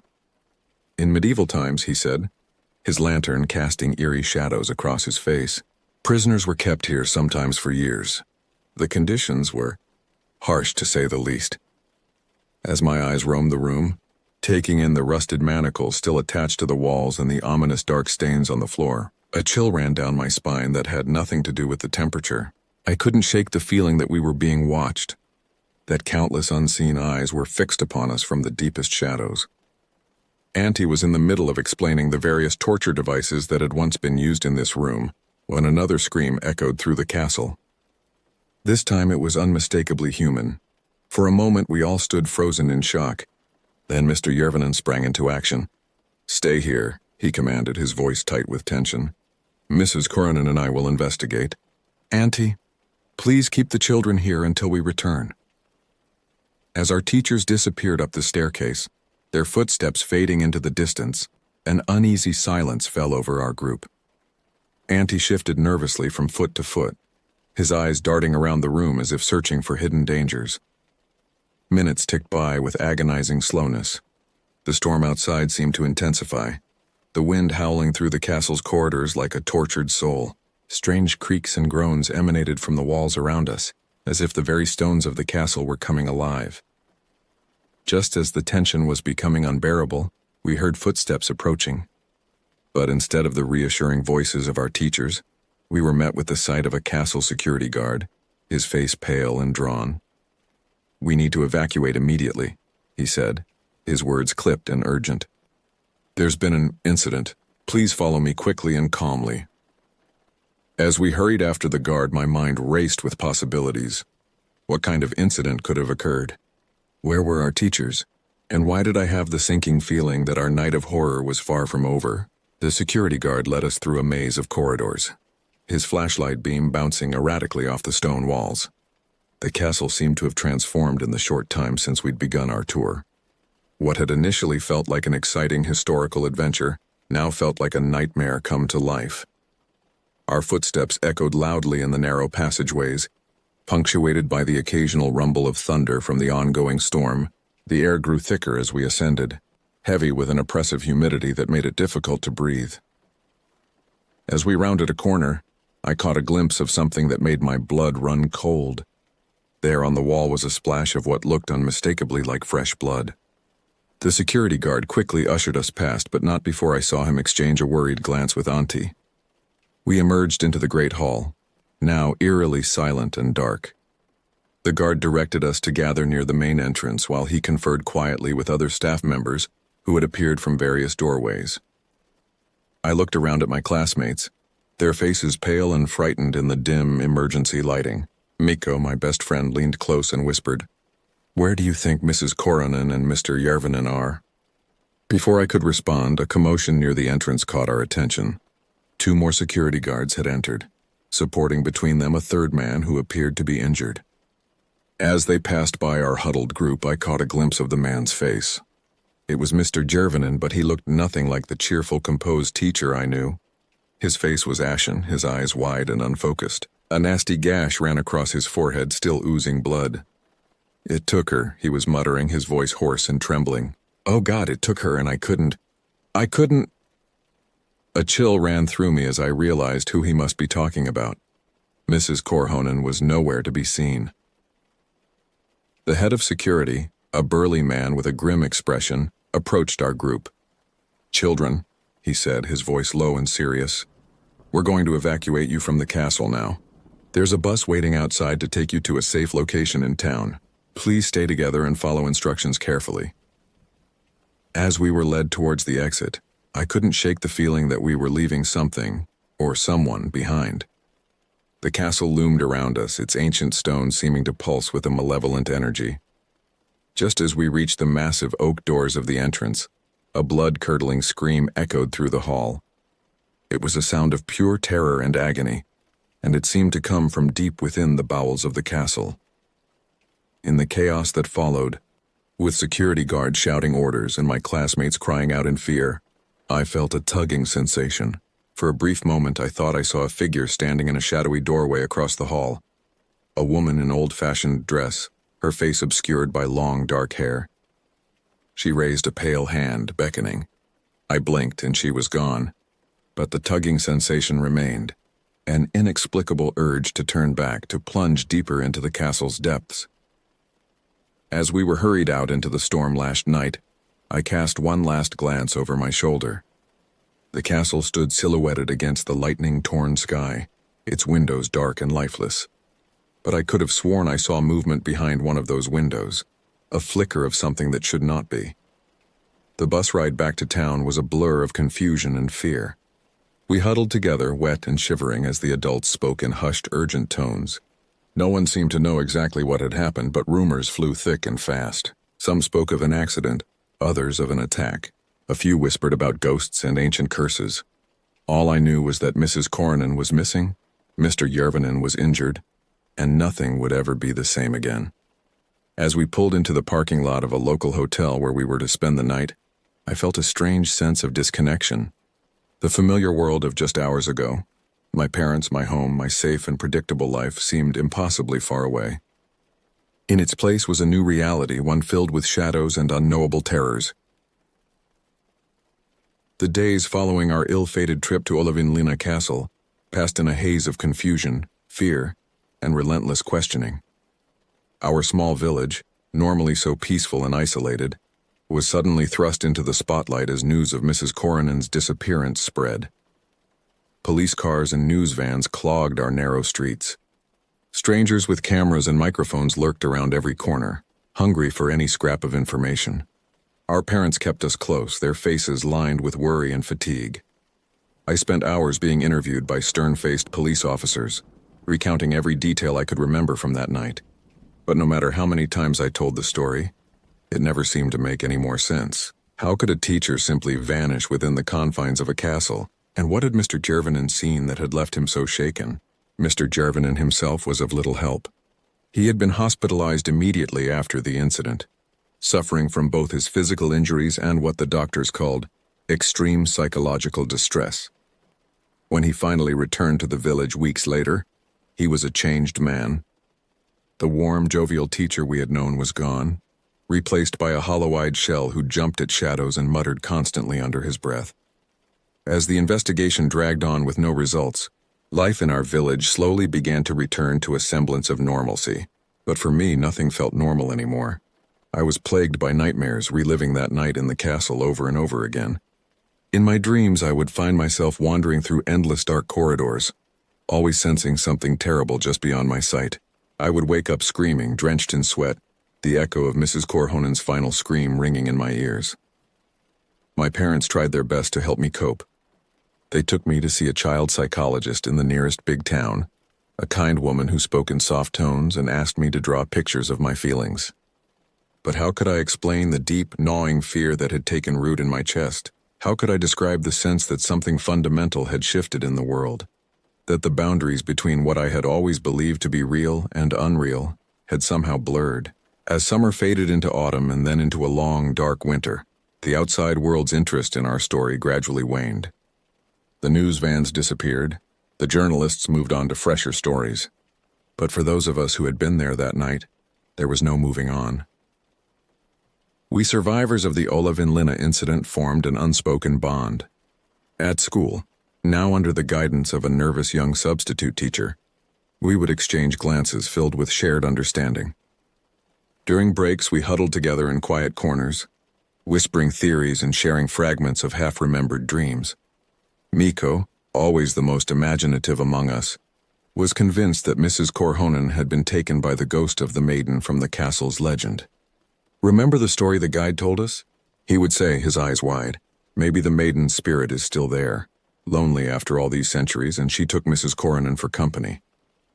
Others had more mundane, though no less disturbing, theories. Some thought Mrs. Corhonen had simply gotten lost in the castle's labyrinthine corridors and succumbed to the cold and damp. A few even dared to suggest that perhaps she had planned her own disappearance, though none of us could imagine why our beloved teacher would do such a thing. As for me, I couldn't shake the memory of that pale figure I'd glimpsed in the doorway, beckoning. Had it been real or just a trick of the light in my frightened imagination? And what about the strange tugging sensation I'd felt, urging me to turn back? These thoughts consumed me, turning over and over in my mind like worried stones. The arrival of spring brought with it a renewed surge of activity. As the snows melted and the days grew longer, a team of historians and archaeologists descended upon Olavinlinna Castle. They came armed with ground-penetrating radar and other high-tech equipment, determined to uncover any hidden chambers or secret passages that might shed light on Mrs. Corhonen's disappearance. For weeks, we watched from afar as they combed through every inch of the castle and its grounds. Our hopes rose with each passing day, only to be dashed when the team finally packed up and left, their faces grim and disappointed. They had found nothing, no secret rooms, no hidden trapdoors, no trace of our missing teacher. It was around this time that I began to notice strange occurrences in our village. Objects would go missing, only to reappear days later in unexpected places. People reported hearing whispers in empty rooms, or catching glimpses of shadowy figures out of the corners of their eyes. Some blamed it on frayed nerves and overactive imaginations, but I couldn't shake the feeling that something had followed us back from the castle. As the one-year anniversary of the incident approached, tension in the village reached a fever pitch. Rumors swirled that there would be a memorial service held at the castle itself. The very idea filled me with a mixture of dread and an inexplicable longing. Part of me never wanted to set foot in that place again, while another part felt drawn to it, as if some unfinished business awaited me there. In the end, cooler heads prevailed, and a small, somber ceremony was held in our village church instead. As I sat in the hard wooden pew, listening to the priest speak of hope and closure, my mind wandered back to that stormy night. I found myself wondering, not for the first time, what might have happened if I had followed that beckoning figure, if I had given in to that strange urge to turn back. As we filed out of the church after the service, I overheard two elderly villagers talking in hushed tones. "Mark my words," one was saying, this isn't over. That castle has awoken, and it won't rest until it's satisfied." "Hush now," replied the other, casting a nervous glance around. "Don't go putting ideas in people's heads. What's done is done." But as I walked home through the gathering twilight, their words echoed in my mind. Was it really over? Or was this just the beginning of something much larger and more terrifying than we could possibly imagine? 5 years passed, and I found myself on the cusp of adulthood. The incident at Olavinlinna Castle had faded to a dull ache in the collective memory of our village, like an old wound that never quite healed properly. Life had moved on, as it inevitably does, but for me the mystery remained an ever-present undercurrent in my thoughts. I had just turned 16 when I received the letter. It arrived on a crisp autumn morning, the envelope unmarked save for my name and address written in an elegant, old-fashioned script. Inside was a single sheet of paper bearing a message that made my blood run cold. The castle remembers. It's time for you to return. There was no signature, no explanation, just those two cryptic sentences. Yet somehow I knew exactly what it meant. The castle was calling me back. For days I agonized over what to do. Should I show the letter to my parents? To the police? But something held me back. This felt personal, a challenge meant for me alone. In the end, I made my decision. On a Friday afternoon, I told my parents I was spending the weekend at Miko's house. Instead, I boarded a bus bound for Savonlinna. The journey was eerily familiar, yet everything seemed changed.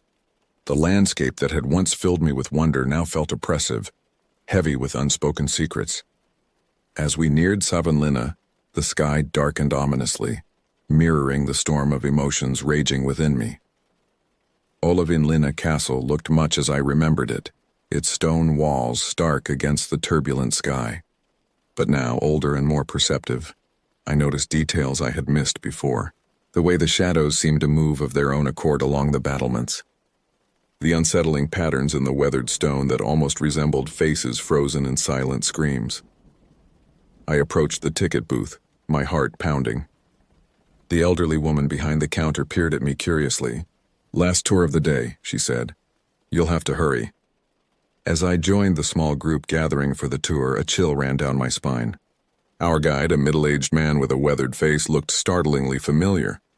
It took me a moment to place him. Antti, the guide from that fateful night 5 years ago.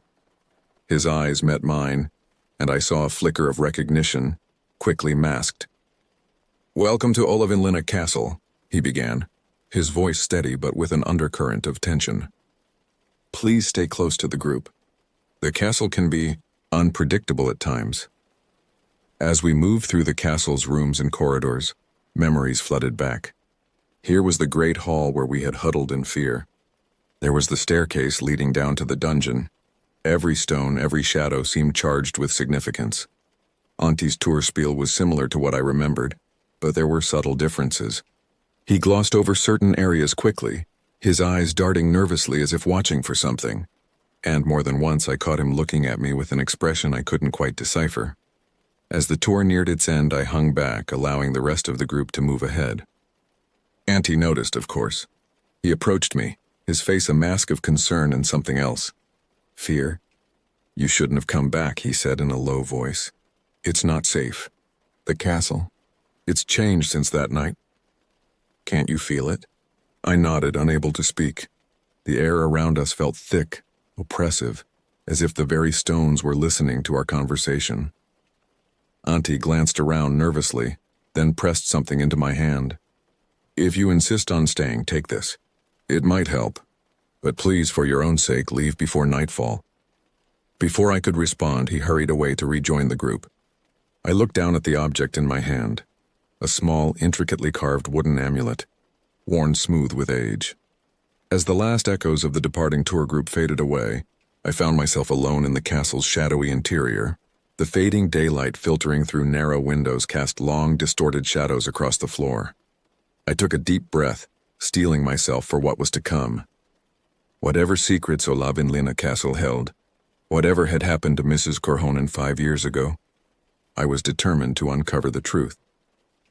With the wooden amulet clutched tightly in my hand, I set off into the depths of the castle, acutely aware that every step was taking me further from safety and deeper into the unknown. The stone walls seemed to close in around me as I ventured into areas cordoned off from the regular tour route. The air grew colder, heavy with the musty scent of age and decay. In the distance, I could hear the faint sound of dripping water, a steady rhythm that seemed to match the pounding of my heart. As I descended a narrow, winding staircase, the last vestiges of natural light faded away. I flicked on the flashlight I had brought, its beam cutting through the darkness like a knife. The stairs seemed to go on forever, spiraling down into the very bowels of the earth. Finally, I emerged into a low-ceilinged chamber that I instantly recognized as the dungeon from our previous visit. But something was different. The room seemed larger somehow, the shadows deeper and more menacing. My flashlight beam swept across the room, revealing rusty manacles still attached to the walls and ominous dark stains on the floor. But there in the furthest corner was something new, a door that I was certain hadn't been there before. As I approached, I noticed strange symbols carved into the wood, symbols that seemed to writhe and shift in the flickering light of my torch. The door was slightly ajar, a faint sickly green glow emanating from beyond. My hand trembled as I reached out to push the door open. Every instinct screamed at me to turn back, to flee from this place and never return. But the need for answers, the desire to uncover the truth about what had happened 5 years ago, drove me forward. As the door swung open with a hair-raising creak, I found myself face to face with a sight that would haunt my nightmares for years to come. The room beyond was like nothing I had ever seen or imagined. The walls pulsed with an otherworldly green light, casting grotesque shadows that seemed to move of their own accord. Strange, twisted shapes hung from the ceiling, swaying gently despite the lack of any breeze. And there in the center of the room stood a figure that made my blood run cold. It was Mrs. Coronin, or what was left of her. Her skin was pale and translucent, her eyes glowing with an unnatural light. She turned to face me, a terrible smile spreading across her face. "I've been waiting for you," she said, her voice a horrifying mixture of the familiar and the alien. "It's time for you to join us." As she reached out towards me with elongated fingers, I felt the wooden amulet in my hand grow warm. A blinding flash of light erupted from it, filling the room with a pure, cleansing radiance. Mrs. Corhonen, or the thing that had once been Mrs. Corhonen, shrieked in agony, her form seeming to waver and dissolve in the light. The walls of the chamber began to crumble, reality itself seeming to bend and warp around me. I turned and ran, my feet barely touching the ground as I fled back up the winding staircase. Behind me, I could hear an unearthly howling as if the very fabric of the castle was being torn apart. I burst out of the castle's main entrance, gasping for air, just as the sun dipped below the horizon. Behind me, Olavinlinna stood silent and dark, giving no hint of the horrors that lay within. As I stumbled away from the castle, my mind reeling from what I had witnessed, I knew that my encounter with the unknown was far from over. The mysteries of Olavinlinna Castle ran deeper than I could have ever imagined, and I had only scratched the surface. Whatever forces were at work here, whatever had taken Mrs. Coronin and transformed her into that terrible creature, they were beyond my comprehension. But I was determined to uncover the truth no matter the cost. As I made my way back to the bus station, the wooden amulet still warm in my hand, I knew that my life had changed irrevocably. The boundary between the world I had always known and a darker, more terrifying reality had been irreparably breached. The bus ride home was a blur of conflicting emotions and racing thoughts. My mind struggled to process what I had seen in the depths of Olavinlinna Castle. The image of Mrs. Coronin, or what she had become, was seared into my memory, a nightmarish vision that I knew would haunt me for years to come. As the familiar landscape of our village came into view, a wave of guilt washed over me. I had lied to my parents, put myself in unimaginable danger, and for what? I had answers now, yes, but they were answers that only led to more questions, each more terrifying than the last. My parents were waiting for me when I got home, their faces etched with worry and barely contained anger. I had been gone for 2 days with no word, no explanation. The story I had concocted about staying at Miko's house had quickly fallen apart when they had called to check on me. As I stood there in our small living room, facing their hurt and confused expressions, I realized I had a choice to make. I could tell them everything, about the letter, my return to the castle, the horrors I had witnessed in that underground chamber. But even as the words formed on my lips, I knew I couldn't do it. How could I burden them with this knowledge? How could I make them understand something I barely understood myself? So I lied. I spun a tale of teenage rebellion, of taking an impulsive trip to the city on a whim. I apologized profusely, accepted my punishment with feigned remorse, all the while feeling the weight of my real secrets pressing down on me like a physical presence. In the weeks that followed, I threw myself into research, spending every free moment in the library or hunched over my computer. I pored over obscure historical texts, delved into folklore and mythology, searching for any clue that might help me understand what was happening at Olavinlinna. The wooden amulet Auntie had given me became my constant companion. I wore it on a leather cord around my neck, hidden beneath my clothes. Sometimes late at night I could swear I felt it pulse with a faint warmth as if responding to some unseen presence. My obsession did not go unnoticed. My grades began to slip and dark circles appeared under my eyes from countless nights of fitful sleep. My parents watched me with increasing concern, whispering to each other when they thought I couldn't hear. I caught fragments of their conversations, words like trauma and counseling that made me realize how my behavior must look from the outside. But how could I explain to them, to anyone, the truth of what I was grappling with? The reality of what lurked behind the veil of our everyday world was too terrible, too overwhelming to share. As winter settled over our village, bringing with it long nights and bitter cold, I found myself drawn more and more to the woods surrounding our home. There was something comforting about the stark, bare trees and the silence broken only by the crunch of snow beneath my feet. Out there, alone with my thoughts, I could almost convince myself that what I had experienced at the castle had been nothing more than a vivid nightmare. It was on one of these solitary walks, as twilight was falling and the first stars were appearing in the clear, cold sky, that I had my next encounter with the unexplained. I had wandered further than usual, following a deer trail deep into a part of the forest I had never explored before. As I turned to head back home, a movement caught my eye. There, between two ancient pines, stood a figure. For a moment my heart leapt into my throat, fearing it was Mrs. Coronan's twisted form come to find me. But as I looked closer, I realized this was something different. The figure was tall and slender, its features obscured by a hood. It stood perfectly still, watching me with an intensity I could feel even from a distance. I blinked, and in that instant, it was gone. I stood there for a long time, staring at the spot where it had been, trying to convince myself that it had been nothing more than a trick of the fading light. But as I made my way home, my footsteps hurried by the encroaching darkness. I couldn't shake the feeling that I had been marked in some way, that by entering the hidden chamber in Olavinlinna Castle, by witnessing what I had seen there, I had crossed a threshold from which there was no returning. That night, as I lay in bed listening to the wind howl outside my window, I made a decision. I could no longer face this alone. I needed allies, people who could help me unravel the mysteries I had stumbled upon. My mind turned to Miko, my oldest friend, the one person who might be willing to believe my incredible story. And then there was Auntie, the guide at the castle who had given me the amulet. He knew more than he was letting on.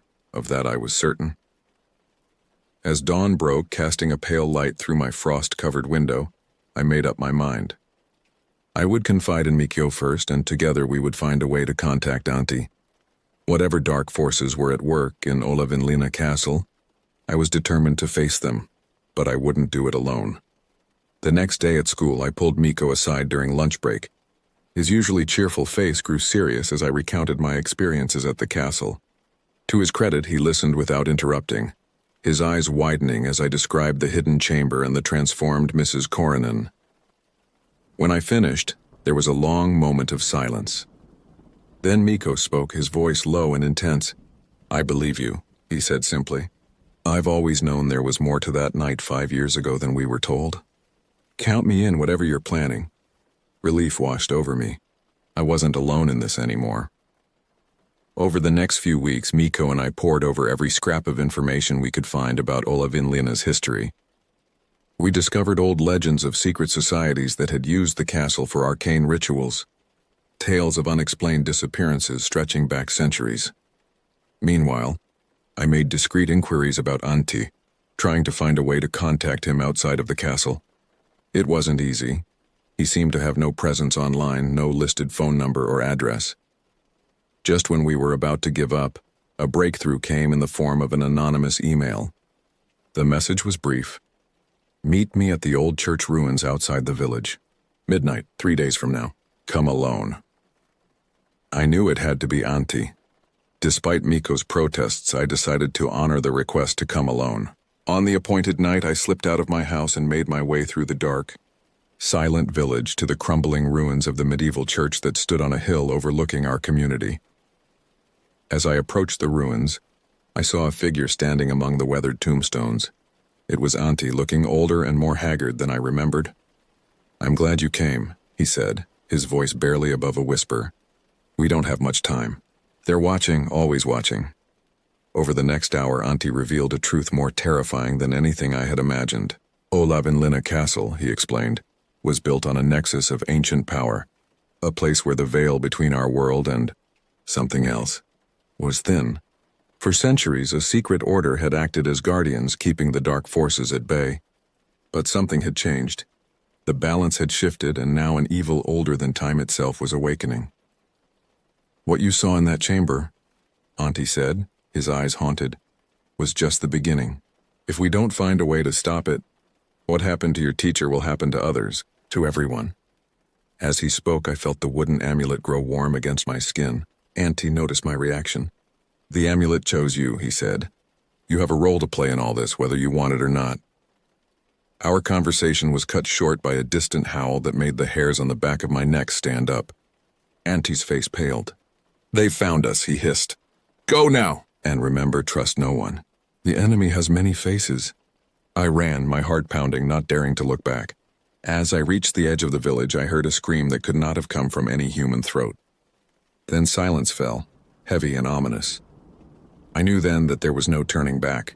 Whatever destiny the amulet had chosen for me, whatever role I had to play in this cosmic battle, I had no choice but to see it through. As I crept back into my room in the early hours of the morning, my mind reeling from all I had learned, I made a solemn vow. I would uncover the full truth of what was happening at Olavinlinna Castle. I would find a way to stop the ancient evil that threatened not just our village, but perhaps the entire world. The path ahead was dark and fraught with danger, but I was no longer the scared child I had been 5 years ago. I was ready to face whatever horrors awaited, armed with knowledge, allies, and the mysterious power of the amulet. The months that followed my clandestine meeting with Auntie were a whirlwind of covert research, clandestine preparations, and growing dread. Miko and I threw ourselves into our task with a fervor that bordered on obsession, spending every free moment poring over ancient texts and obscure historical records. We created a makeshift headquarters in an abandoned shed at the edge of the village, its walls soon covered with maps, newspaper clippings, and hastily scribbled notes. Here we plotted and planned, trying to piece together the fragments of a mystery that seemed to grow more complex with each new discovery. As winter gave way to spring, strange occurrences began to plague our village. Livestock went missing only to be found days later, mutilated in ways that defied explanation. Crops withered overnight, their fields left barren and blighted, and people began to change. Subtly at first, a neighbor's once friendly smile now seemed forced and hollow. A shopkeeper's eyes held a glint of something alien and cold. Through it all, the amulet around my neck grew warmer, its pulse stronger and more insistent. Sometimes in the dead of night I would wake to find it glowing with a soft, otherworldly light. In those moments I could almost hear whispers, voices speaking in a language I couldn't understand but somehow knew was unimaginably ancient. Our efforts to contact Auntie again proved fruitless. It was as if he had vanished into thin air after our meeting at the church ruins. I couldn't shake the feeling that something terrible had befallen him, that the inhuman howl I'd heard that night had marked his end. As summer approached, bringing with it long days and short, restless nights, Miko and I knew we were running out of time. Whatever dark force was stirring in Olavinlinna Castle, it was growing stronger. We had to act soon or it might be too late. Our chance came on Midsummer's Eve, a night when, according to Finnish folklore, the veil between worlds was at its thinnest. We had discovered references in our research to an ancient ritual, one that might allow us to confront the evil at its source and perhaps even banish it back to whatever dark realm it had come from.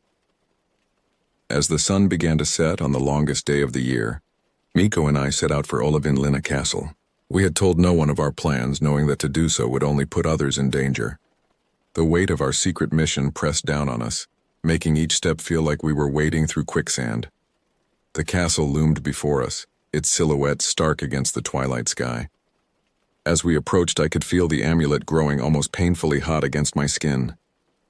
The air around us seemed to thicken, charged with an energy that made my hair stand on end. We slipped inside through a little-used side entrance, our footsteps echoing in the empty corridors.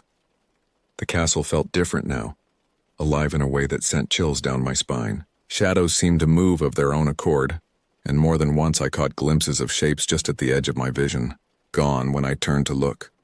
We made our way down to the dungeon, to the hidden door that led to the chamber where I had encountered the transformed Mrs. Coronan. The door stood open now, a sickly green light spilling out into the corridor. As we stepped through, the scene that greeted us was like something out of a nightmare. The chamber had expanded, its walls stretching away into impossible distances. The air was thick with a greenish mist that swirled and eddied, forming half-seen shapes that dissolved as quickly as they appeared. And there, in the center of it all, stood a figure that made my blood run cold. It was Mrs. Coronan, but not as I had seen her before. She had grown, her form twisted and elongated, her skin a patchwork of scales and writhing tentacles. Her eyes, when they fixed on us, burned with an eldritch fire. "Welcome, children," she said, her voice a cacophony of inhuman sounds. "We've been waiting for you." Behind her, I could see other shapes moving in the mist. More transformed villagers, I realized with horror. How many had been changed into these monstrous forms? Miko and I exchanged a glance, steeling ourselves for what was to come. We had prepared for this moment, memorized the words of the ancient ritual we had uncovered, but faced with the reality of the horror before us, all our preparations seemed woefully inadequate. As Mrs. Coronan, or the thing that had once been Mrs. Coronan, advanced towards us, tentacles writhing, I felt the amulet pulse against my chest. A surge of warmth spread through me, and suddenly I knew what I had to do. I stepped forward, holding the amulet before me like a shield. Words in a language I had never spoken before spilled from my lips, each syllable resonating with power. The amulet began to glow, brighter and brighter, until its light filled the entire chamber. Mrs. Coronan shrieked, a sound of rage and pain that shook the very foundations of the castle. The other transformed creatures howled in unison, their forms beginning to waver and dissolve in the purifying light. The chamber itself seemed to be coming apart at the seams, reality bending and twisting around us. I could hear Miko shouting something behind me, but his words were lost in the maelstrom of sound and light. As the ritual reached its crescendo, I felt a great tearing sensation, as if the very fabric of the world was being ripped apart. There was a moment of utter silence, a brief instant of perfect stillness. Then, with a sound like 1,000 thunderclaps, everything exploded into blinding white light. When I came to, I was lying on the cold stone floor of the dungeon. Miko was beside me, slowly stirring. Of the hidden chamber there was no sign, just a solid wall where the door had been. We made our way out of the castle on shaky legs, emerging into the soft light of dawn. The village below looked peaceful, unchanged. Had we succeeded? Had we managed to banish the ancient evil back to whatever dark dimension it had come from? As weeks passed with no sign of any further supernatural activity, we began to believe that we had indeed been victorious. The missing villagers returned, with no memory of where they had been or what had happened to them. Life slowly returned to normal. But sometimes late at night I would wake to find the amulet pulsing gently against my skin. And in those moments I knew that our battle was far from over. Whatever we had faced in Olavinlinna Castle was just the beginning. There were other dark forces out there, other ancient evils waiting to be awakened. And when they did, I would be ready. For I was no longer just a village boy from rural Finland. I was a guardian, chosen by forces I still didn't fully understand, to stand between our world and the darkness that lurked beyond. As I stood at my window, looking out at the peaceful village bathed in moonlight, I knew that my life had been irrevocably changed. The innocence of childhood was gone, replaced by a knowledge of terrors beyond imagining. But with that knowledge came power, and a responsibility I could not ignore. Whatever challenges lay ahead, whatever horrors I might face, I was prepared to meet them. For the sake of my village, for the world, and for all those who would never know how close they had come to annihilation, I would continue to fight. The amulet pulsed once more, a reminder of the burden I now carried. I touched it gently, feeling its warmth spread through me.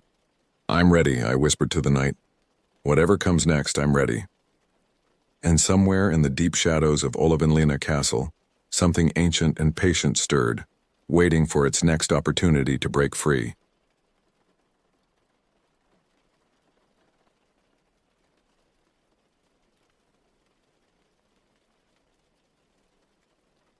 Ever since I was a child, I've had a deep fascination with the paranormal and supernatural. It's been a special interest of mine that I've poured countless hours into researching. Back in the summer of 2011, when I was 12 years old and in 6th grade, we had an open-ended essay assignment for school. While my classmates wrote about typical 6th grade topics like fishing trips or craft projects, I of course chose to dive into the world of the supernatural and write about skinwalkers. First became captivated by skinwalkers after seeing an episode of a paranormal investigation show where they explored the infamous Skinwalker Canyon. From that moment on, I was hooked. I spent hours upon hours combing through folklore and first-hand accounts, devouring every shred of information I could find about these mysterious shape-shifting creatures. When all was said and done, my essay clocked in at a whopping 12 pages. I was immensely proud of my work, even if some of my teachers and classmates found the morbid subject matter a bit unsettling for someone my age. That fateful summer, my family was in the process of moving to a new house about 15 minutes away, to be closer to my ailing grandmother. Our old home backed right up against a dense forest. The property itself was small, but those woods were like a second home to me and my younger brother Aidan. We spent countless hours exploring, building forts, and letting our imaginations run wild beneath the thick canopy of leaves. Despite stranger danger warnings, I always felt completely at ease out there, especially when accompanied by our 2 loyal dogs, Max and Sadie. Our golden retriever and black lab mixes had an almost supernatural sense for trouble. With them by my side, I never feared the forest even as darkness fell. In fact, dusk was my favorite time to be out there, when the nocturnal animals started to stir and the cicadas hummed their droning chorus. Our house perched atop a small hill, with a cramped back porch just big enough for a grill and a couple of camping chairs. The porch railing looked out over the descending landscape, putting you a good 6 or 7 feet above the ground at the tree line 20 yards away. I often dragged a chair out there to read, or just to sit and be present in nature, alone with my thoughts. It was one of those quiet July evenings, the sun dipping low and streaking the sky with brilliant oranges and pinks, when the universe played a cruel prank on me. I had been out on the porch utterly absorbed in a book, Stephen King's It, I believe, further fueling my love of the macabre. But a short attention span is a curse of youth, and after a while I set the book aside, stood up, and leaned against the splintery railing to take in the scenery instead. That's when I heard it, the unmistakable sound of an animal moving through the underbrush. We saw deer on the property quite often, so I immediately assumed that's what was approaching. If you stayed perfectly still and silent, they would sometimes wander right up to the house, close enough to touch if you were quick and stupid enough to try. Excited by the prospect of getting an up-close look at one of those gentle, graceful creatures, I held my breath and waited. The soft footfalls grew closer with each passing second, and then finally, a slender, pale shape emerged from the foliage. In that first instant, I was captivated by the deer's beauty, until confusion crept in and warped my wonder into something like dread. Because even at a glance, I could tell something wasn't quite right about this animal. Its legs were far too long and spindly, like a crudely drawn stick figure. No deer should have been able to support its own weight on such impossibly skinny limbs, and yet it walked with an uncanny, fluid grace. Nor did its neck seem entirely correct, stretched out slightly beyond natural proportions. And were its eyes always that big, that round, glinting with what almost looked like intelligence and understanding? For a moment I wondered if my eyes were playing tricks on me in the fading light. Rationally, this had to be an ordinary deer, because what else could it be? There was nothing else it could be. I repeated this to myself like a mantra, warding off evil. Then the creature looked right at me, and I had the heart-stopping realization that not only was it aware of my presence, it was approaching me with clear intent. This was not natural deer behavior. A cold sweat beaded my forehead as a terrible thought occurred to me. What if this deer was sick? Rabid animals were known to lose their fear of humans. Images of thrashing hooves, gnashing teeth, and foaming mouths flashed through my panicked mind. Okay, I needed to get inside immediately, before I found out the hard way if a rabies vaccine would work on an oddly proportioned deer. Trying not to make any sudden movements, I slowly backed away from the railing, fumbling behind me for the door handle. The deer watched my retreat with those enormous, unblinking eyes, quickening its pace to match mine. My heart hammered against my ribcage as I wrenched the door open and practically fell backwards into the house, slamming it shut and locking it with trembling hands. What the hell just happened? Panting, I peered out the small window, but the deer had vanished, melting back into the forest as suddenly as it appeared. Still badly shaken, I went and found my mom to tell her about the unsettling encounter with what was surely a very ill deer. I was worried it might attack Aiden or the dogs if they ventured too close to the woods. To my relief, she took the warning seriously and immediately put the whole family on high alert. For the next few days, none of us set foot outside, and Max and Sadie were kept indoors or on leashes at all times. Then the whirlwind of the move consumed us, and the disturbing incident faded to the back of my mind. We never saw any sign of that ghastly deer again. At least I didn't, but I couldn't shake the unnerving sense that maybe it had seen us. In the years that followed, as we settled into our new home and I progressed through middle school and then high school, I chalked the whole thing up to my overactive 12-year-old imagination. Surely I had just blown a chance encounter with a sickly animal way out of proportion in my fanciful young mind. After all, I had been reading a lot of paranormal stuff at the time. That had to be it. With that comforting bit of self-gaslighting, I put the memory out of my head entirely, until a few nights ago. Now at 23, my fascination with all things supernatural hasn't waned a bit since childhood. I still spend hours online, scouring obscure message boards and fandom wiki pages for any scrap of new information to feed my obsession. Yes, I'm fully aware that 99% of what I read is utter horseshit, but it's entertaining horseshit, and that's what matters. Imagine my surprise when, deep in a rabbit hole of cryptid sightings, I stumbled across something that made my blood run cold. There on my phone screen was a detailed description of an entity known as the knot deer. As I read on with mounting dread, I learned that knot deer are a type of malevolent shapeshifter that take on the appearance of, you guessed it, hideously elongated, uncanny deer-like creatures. According to legend, they use this guise to lure in unsuspecting victims, often children or lone adults. Some say they're harmless tricksters, content to confuse and unsettle before vanishing. Others believe their intentions are far more sinister. The lore varies, but the implications are never good.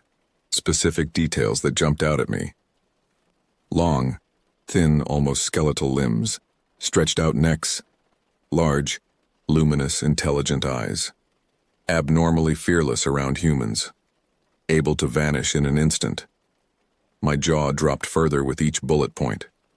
How had it never occurred to me in over a decade of religiously researching cryptids and supernatural beings that the impossible deer I saw that summer evening might be one of them? Did I subconsciously block out the deeply disturbing memory altogether? For a few minutes I just sat there, struggling to take deep breaths and process my racing thoughts. The creeping dread I felt as a 12-year-old came rushing back, now magnified tenfold by the adult realization that what I experienced may have been real. Not only real, but something far more nightmarish than I ever allowed myself to consider at the time. In a daze, I set my phone down and walked over to the sliding glass door of my apartment balcony, staring blankly out at the city lights below. Was it my imagination? Or did the shadows across the street look deeper and more impenetrable than usual tonight? I shook my head. I was being ridiculous. There were no knot deer prowling the suburban streets. At least that's what I had to tell myself if I ever wanted to sleep again. Over the next few days, I did my best to push the gnawing unease to the back of my mind and focus on my office job and social life. But every time I let my guard down, the memories would come flooding back, sending icy tendrils of fear down my spine. I jumped at shadows. Ordinary nighttime sounds like creaking tree branches and skittering leaves made my skin crawl. I started leaving lights on when I went to bed. It felt absurd to be a grown-ass adult woman so deeply rattled by a freaky wildlife sighting from over a decade ago. And yet, I couldn't shake the feeling that I had brushed up against something truly otherworldly that evening, something ancient and incomprehensible, wearing the crude semblance of an animal like an ill-fitting costume. If that sounds dramatic, well, spend 10 seconds looking into the abyss of a knot deer's eyes and then we can talk. Part of me wanted to tell someone, if only to have another human acknowledge out loud that what I saw wasn't my imagination. But who could I confide in without sounding certifiable? I briefly considered calling up my brother to ask if he noticed anything weird about the deer around our old house, but that would mean admitting I was taking Reddit horror stories seriously as an adult. No thanks. Mom and Dad were out too, for obvious reasons. I could just picture the looks of concern, followed by gentle recommendations to talk to someone professional about my overactive imagination. and forget about mentioning it to my coworkers or my boyfriend Chris. That would be a one-way ticket to Side-Eye City. So I did what I always do when I have thoughts I can't express out loud. I opened up my laptop and started writing. To my surprise, the words flowed out of me like water from a burst dam. My 12-page Skinwalker essay had nothing on this 7,000-word monstrosity. Somehow getting it all out of my head and onto the screen was cathartic, even if I was the only one who would ever read it. But then a truly unsettling thought occurred to me. What if I wasn't the only one? The sheer volume of not deer sightings and stories I found online suggested that these creatures, whatever they were far from an isolated phenomenon. Who knew how many other people had encountered them over the years? Too ashamed or afraid to come forward with their experiences. Well, fuck that. Before I could second-guess myself, I copied the whole tale and pasted it into a new post on the RE Paranormal subreddit. My finger hovered over the submit button for a long moment, my heart accelerating into a gallop. Was I really about to send my deepest, darkest childhood fear out into the wilds of the internet for all to see? Yes, I was. I held my breath and clicked, and the response was overwhelming. Within an hour, my inbox was flooded with comments from people all over the world claiming to have seen not deer too. Each story was more bone-chilling than the last. I sat there refreshing the page over and over again, my eyes widening with each new notification. How deep did this rabbit hole go? Some common themes emerged. Sightings in rural or heavily forested areas, often near dusk or dawn. The uncanny, almost preternatural grace of the creatures' movements. The sense that their physical form was somehow wrong or unnatural. The way they seemed to display human-like intelligence and awareness. The deep instinctual surge of fear their presence evoked in witnesses. I didn't feel comforted by the knowledge that I wasn't alone or losing my mind. If anything, the sheer scale of it made it worse, because if that many not deer were out there, who knew what else might be lurking at the edges of our reality, just waiting for the veil to slip? The question kept me up at night, tossing and turning as my mind supplied a greatest hits reel of every scary story I'd ever read or watched. For the first time, I started to question whether my lifelong obsession with the paranormal had been a blessing or a curse. In seeking out the extraordinary, had I invited something dark and hungry into my life? The thought made me feel queasy. My newfound paranoia reached a fever pitch a few nights later. It was around 2 a.m. and I was lying wide awake, staring at the ceiling while Chris snored softly beside me. Dead to the world. After hours of trying and failing to quiet my ruminating thoughts, I gave up and crept out of bed, careful not to wake him. I just needed a glass of water and some fresh air to clear my head. Feeling my way through the darkened apartment, I made it to the kitchen and flipped on a small light over the stove, just enough to illuminate my surroundings without blinding myself. Then I turned towards the sink and froze, a silent scream lodging in my throat. There on the other side of the window above the faucet was a huge, dark shape. Adrenaline flooded my veins as I blinked rapidly, trying to bring the amorphous blob into focus. It almost looked like, no, that was impossible. We were on the 3rd floor. But as my eyes adjusted, the terrible details resolved with stomach-churning clarity. Spindly legs, long, sinuous neck, and a pair of eyes. God, those eyes. Black and gleaming and so hideously aware, not 6 inches away from my face. I was paralyzed, hypnotized by the bottomless void of its stare. Its antlers scraped against the glass as it cocked its head to the side, observing me with undisguised fascination. A thin whine escaped my constricted throat as I waited for the creature to strike, to smash through the window and sink its teeth into my flesh. But it just watched, still as a statue, drinking me in. I swear to God, in that moment it smiled, a gruesome stretching of that elongated muzzle into something horribly knowing. It had found me. After all these years, it had found me. And then, between one blink and the next, it was gone.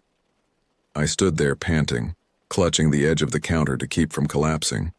My legs were jelly. The window was dark and empty, as if nothing had ever been there at all. But I knew what I had seen.